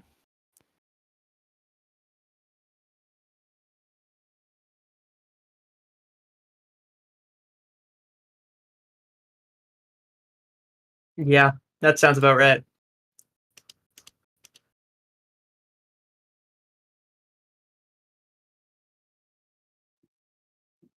All right, there we go. Fremont 1 is the ban. This makes sense. Yeah, I'm kind of hyper focusing on the speed. Fremont 1 is hard. This one is the Daramok map. It is just generally difficult. It's CS6, which with Hard Rock, should you choose to play it, is CS7.8. And the hidden is no easier. Yeah, especially with a player like Decaton, who, before he became a very well-rounded tournament player, was very well known for that high CS ability. Not a player you want to face on any high CS map, whether that be the high CS Hard Rock, high CS Nomad. Decaton is a menace. Yeah, for sure. Looks like we've got Shaun and Ripples is going to be the pick, and that's the Nomad 1v1. Yeah, speaking of Decayton being a menace, we very well could see him here. It's your Nomad aim. This is fairly traditional. There's a little bit of awkward angles to it, but generally, given how fast it is, it's fairly straightforward aim. You're not going to have any huge surprises. It's actually just got ranked, I think, 29 hours ago? Something like that. So, newer map. This is not the Shonen Ripples that everyone is used to from Arls, but still a great one nonetheless. We love Rihanna. Just one of the best mappers to come out of South Korea for sure. Yep. And possibly is he in for Bunny Battalion? I honestly would be very surprised to not see Koyori Maluko in, especially for an aim pick. I feel like Koyori Maluko has historically been quite solid on most of the aim picks and has the highest skill cap on this team by a decent margin, but it is just going to be Decayton up against Izzy in the Nomad 1v1. Yeah. All right. That is very interesting. Decayton is going to be a hard one to overcome, but you know what? They picked it for a reason, right? There is faith in Izzy for sure. We'll see if she can do it. Hayden, though, is, again, going to present quite a challenge. Such a talented aim player from the United States. Neither player are going to break on the streams. The streams are kind of brutal in this map. They have been the downfall of a lot of players. We've been seeing a lot of chain misses from, like, slight under aims or over aims on those streams. Just those little bursts can change the whole game, but neither player are going to be cut off so far. Yeah, and this is the kind of map where it's very likely, in my opinion, to come down to one or two misses. This is a pretty comfortable map in terms of skill sets. To me, it doesn't feel particularly difficult compared to a lot of the other maps in the pool. And apparently, the casters are very loud now. If you can turn up the music and turn down the casters a little bit. But there's the first miss coming out from Izzy. Decayton still holding strong up to 400 combo now, and part of the way through the map. So lots of maps to be played, but already Izzy is on the back foot.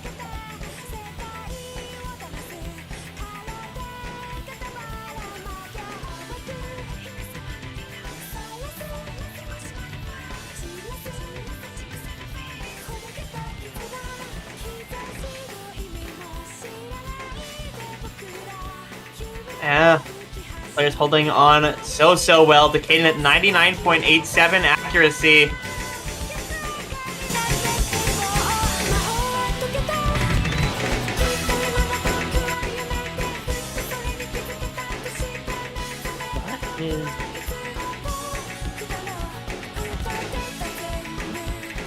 Decayton showing no signs of slowing down. I think that's still a 1x100. Izzy has found a really nice recovery combo back up to 530, so there is room to capitalize if Decayton finds an unlucky miss, which is unlikely, but it is possible. It wouldn't be the first time, and that's how Nomad 1 goes sometimes. Yeah, these jumps can be so difficult. It's not going to catch either player out. Izzy had a lot of shake, but no miss. Both players hold on through the end of the first Ki, and that is huge for Decayton, who is still holding on to an FC with just 199.92% accuracy. This is dangerous. It is. Both players have seen the scoreboard. They have seen the stakes. And the nerves have had a chance to settle in. Decayton knows that he cannot afford to miss at this point. Izzy is right there waiting for an opportunity, but I think for Izzy that miss has to come in this next PI. If not, there's just not going to be enough time left. Here we go, last jump section that I think is going to be really important. Can Decayton hold and win? Bring this to match point for Optimus Prime. Izzy still holding strong, but without the miss, it just doesn't matter. Yeah, neither player are going to get caught out on the linear jumps. We do see shake from Izzy, but she's not going to miss, but Decayton is getting caught out by a space burst, but Izzy has to hold on to the rest of the map. There's still a 100k lead to make up. It is huge, but she has 1,000 combos. She can bring it back, but man, it's going to be a climb. I'm sure the nerves are through the roof too, knowing that Decayton was FCing at the break. It is not going to be easy. We see another break. Izzy can see the scoreboard now, can see that Decaden has broken, that there's a chance. But again, Izzy has to hold through the rest of the map. Maybe needs another miss from Decaden to stop Decaden's score growth. It is going to be very, very close. Yeah, and these ending jumps are so tricky. Some of the hardest in the map. The shakes are there for Izzy, but is holding on. Even then, there might not be enough time. The map is coming to a close. Decaden is recovering the combo. These cross-screen jumps are there. And Izzy is closing the score gap down to 20k. But will it be enough? Cannot afford a single miss. There goes Decaden again. And that's going to be enough. Izzy will bring it back. And Bunny Battalion should be finding another point here. I believe Very impressive. they're going to make it 4-3. That is correct. 4-3 indeed. Izzy putting forth the performance of a lifetime against Decaden. Monster aim players in the lobby. One miss from the Brazilian legend here. Izzy did such a good job at stuffing Decaden out. Barely able to take it right at the end. Even if Decaden didn't miss at the end right there, still would have taken it. Very, very good stuff. And it's going to be the momentum that Bunny Battalion needs into this next map. Yep. We never should have doubted Izzy very clearly. Solid no mod 1 player. And proved it. Picked up the point for them in the 1v1 against Decaden. That is not easy to do. Decaden has gotten top placements in some very big 1v1 tournaments. I think getting top 4 in Corsace closed, if I'm remembering correctly, which I might not be. You never know. Optimus, Prime Rib do have the next pick, of course. Yeah. Again, I think No Mod 3. I'm going to keep saying it. I think No Mod 3 is one of their best picks. One day. One day. I'll be right, I swear. One of them's listening. They can pass on the message. Pick No Mod 3 for you. Surely, please. There is also, in terms of speed as well, there is DT3, which is 270 BPM. So a bit of a different direction. That one's a little bit more on the raw speed angle. We also have yet to see free mod, mostly because we have actually 2 free mod maps banned. Could still see free mod 3 or 4. There's a lot left in the pool still. It is going to be DT3. DT3 is the pick. Very good shout there. 270 BPM. Fairly short. Only 1 minute 49 seconds. Arson certainly going to be in for this one on the side of Optimus Prime Rip, I have to imagine. Yeah. And now this isn't the traditional tourney client format for the screens. So if you're new to watching SSOT, 3v3 format is red team on top, blue team on bottom. So we're going to be looking at the 3 players from Optimus Prime Rib on the top row and the 3 players from Bunny Battalion on the bottom row. So just keep that in mind.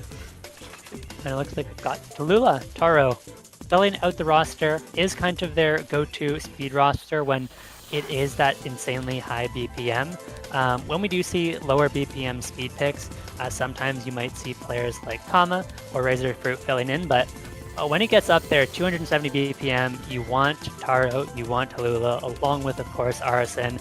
And on the other side, we have Ophiz, who carried the speed pick last time, got Bunny Battalion a point, along with Mriao and Risho once again.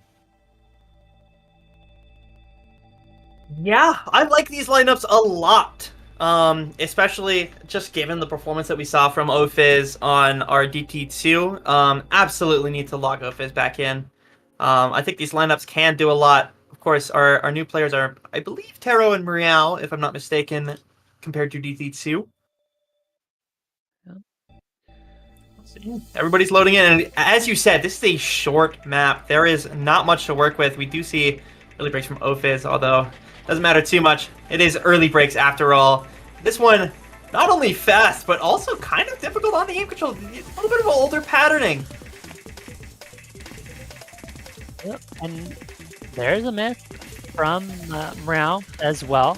So it is only one FC left on the side of Bunny Battalion, but we've seen 2 drops on the side of Optimus Prime Rib as well. It is just Tallulah, so One FC to one recovery combos there on both teams, but another miss from Arison, and all of a sudden, Bunny Battalion can take over the score lead. But it is still 30,000 points in favor of Optimus Prime Rib. It is Richo versus Tallulah is the big one you're looking at. Richo, huge accuracy lead, 99.4 on a 270 BPM stream map is kind of crazy. And huge for Bunny Battalion, who now holds the lead, but Tallulah can take it back as long as he holds on. He does need to see a break from especially Richo. That would be so huge. Richo does find act drops, but it's no break quite yet. And it's the break that these players need to see, but it's breaks from Taro and Arison that keep coming. Meow does find a break, but Ophiz is still there to support Richo. And it's only Tallulah for the side of Optimus Prime Rib, keeping the dream alive. Yeah, it's quarter map to go, 200,000 points. The scorebar is a little bit misleading. It is not that one-sided.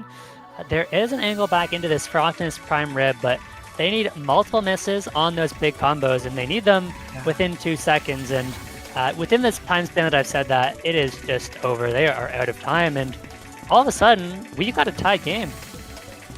Wait a second. Oh, wait a second. So, before you started talking, Richo actually did break, and Ophiz found a chain miss. Okay. Hello. I guess that was a Bancho miss from Tallulah, so they actually still had a massive combo, and they brought it back. And so they will be now on match point. The Osu tournament. We love Bancho. Yeah, all right. Tallulah, great FC.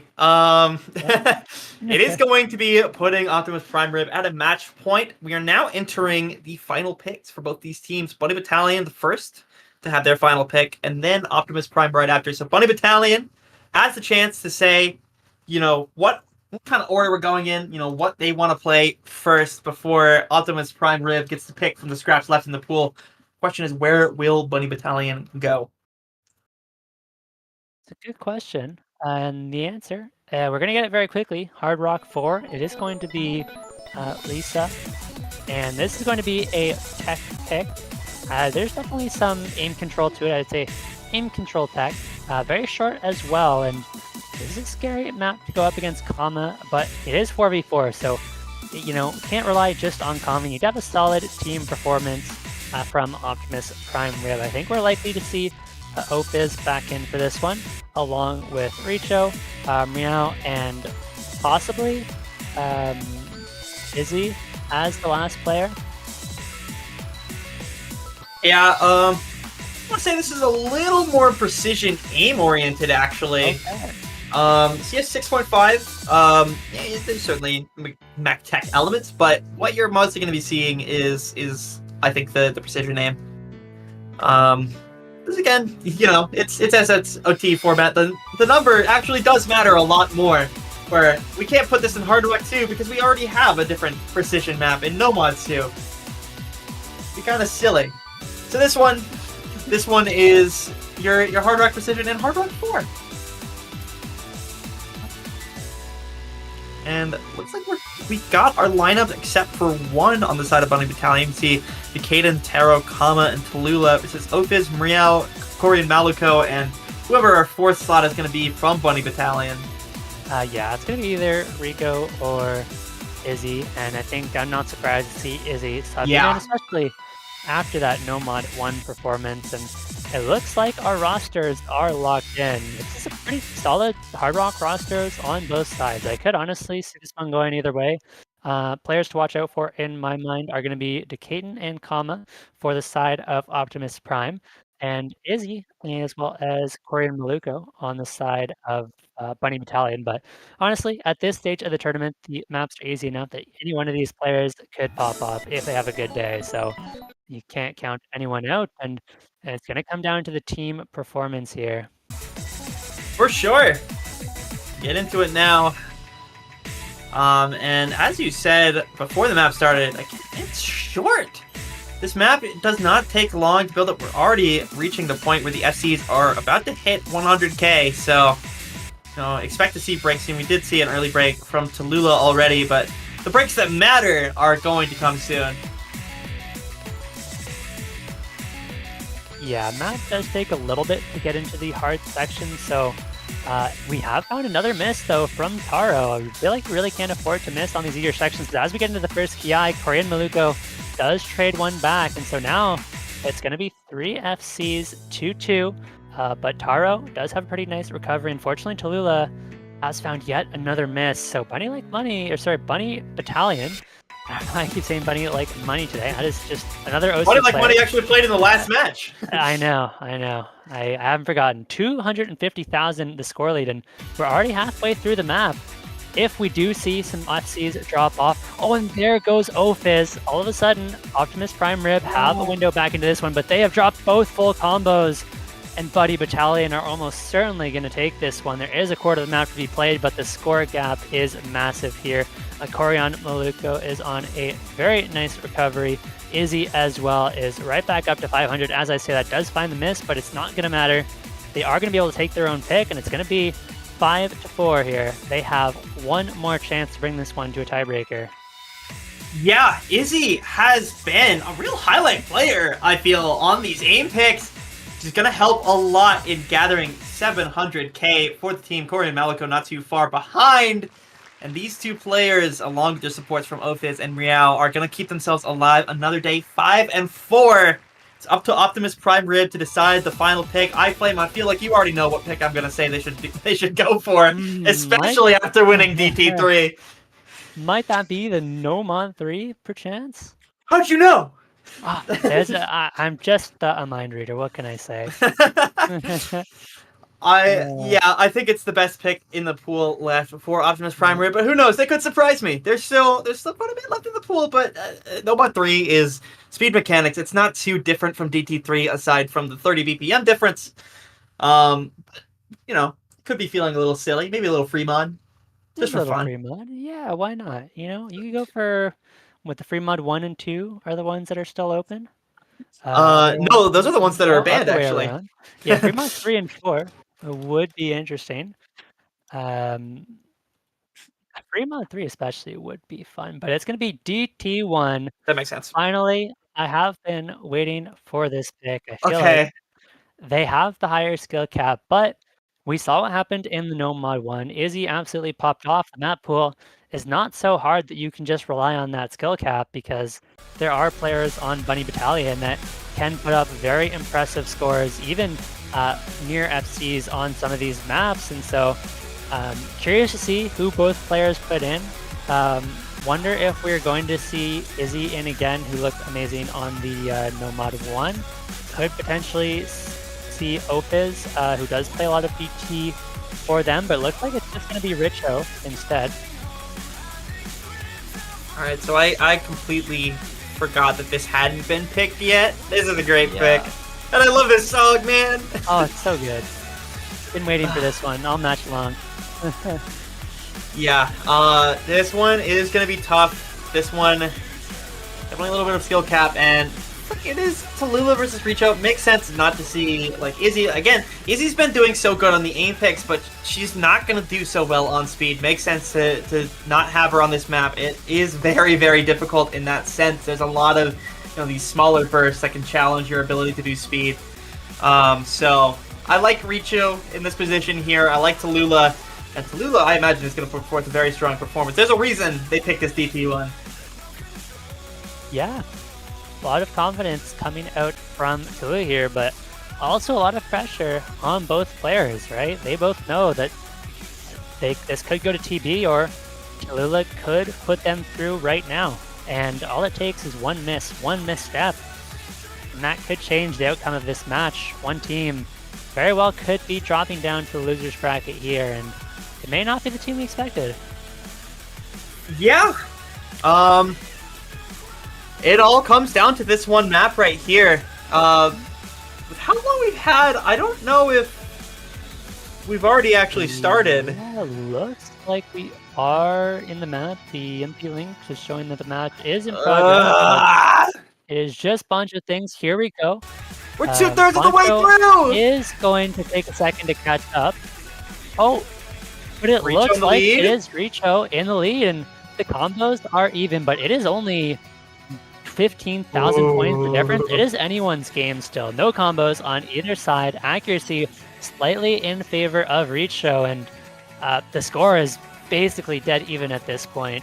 There is about 15 seconds left in the map to go. It's going to come down to this last Ki section here. Who can hold on to their combo for slightly longer? Richo does find a miss. Tallulah is going to be able to bring this one back, but Tallulah finds a miss as well now, and all of a sudden, Richo is going to be able to hold on to this lead. Just for a little bit longer, finds the miss as well. That's a big drop. It goes back over to Tallulah, and Tallulah holds on through the spinner. I don't think you can make that up, and that will be it. Optimus Prime Rib will take this one. Very, very close score. Shoutouts to, by the way, to Richo's exact score of 485k. That was beautiful. Tallulah, I mean, I wish we could have seen the full thing, but you look it back at the end, looked really, really good. Richo also, really, really good performance on that. Very, very close. But it is going to be Tallulah, and it is going to be Optimus Prime Rib taking the W. They are. A lot of good performances, but there's a lot of good for Bunny Battalion as well. I think they're going to be one of the scarier teams in loser bracket, and sadly, it is not 5v5. You know, we're not going to be getting the tiebreaker. As fun as that would be, and Optimus Prime Rib will be moving on in the winners bracket, where they will face the winner of Wait We're Goated versus Chibi Chapa, that third seed. Bunny Battalion are going to be dropping down to the loser bracket, of course, where they are going to play the loser of that previous match we mentioned. So I think that is going to be it for us. I think the next match is going to be 12 UTC tomorrow. Yes. So you know, we got a couple hours. You know, take a little rest if you're in the right time zone, of course. If you're not, sorry. But we'll be back at 12 UTC with Stockfish versus Sweet and Sweep incoming. That one, another iFlame cast alongside Vorty. Yep. And we do have the brackets on screen. You see some of those matchups pretty much the same as we went over before the match, but now with one more updated. And we do see the kind of future matchup. It looks like it is going to be actually, I don't think that bracket is quite right. Optimus Prime Rib, according to the challenge at least, should be playing the winner of Chibi Chao Chavo and Wait We're Goated. So I don't know. One of the brackets is wrong. I would imagine it's this one. So if you guys want to see the brackets, check the challenge. I'll see if I can link that in chat for you. Okay. Stellar Series has linked it in chat. But I think that's going to be it for us. Anything else you wanted to add, Taikani? No. I mean, good match. That's about all I have to say. It was a good match. Yep. Fantastic match from both teams. I'm glad we got to commentate a close one. Hope to see you all again tomorrow at 12 UTC. Thank you all for watching. Have a great rest of your day, afternoon, or evening, and take care.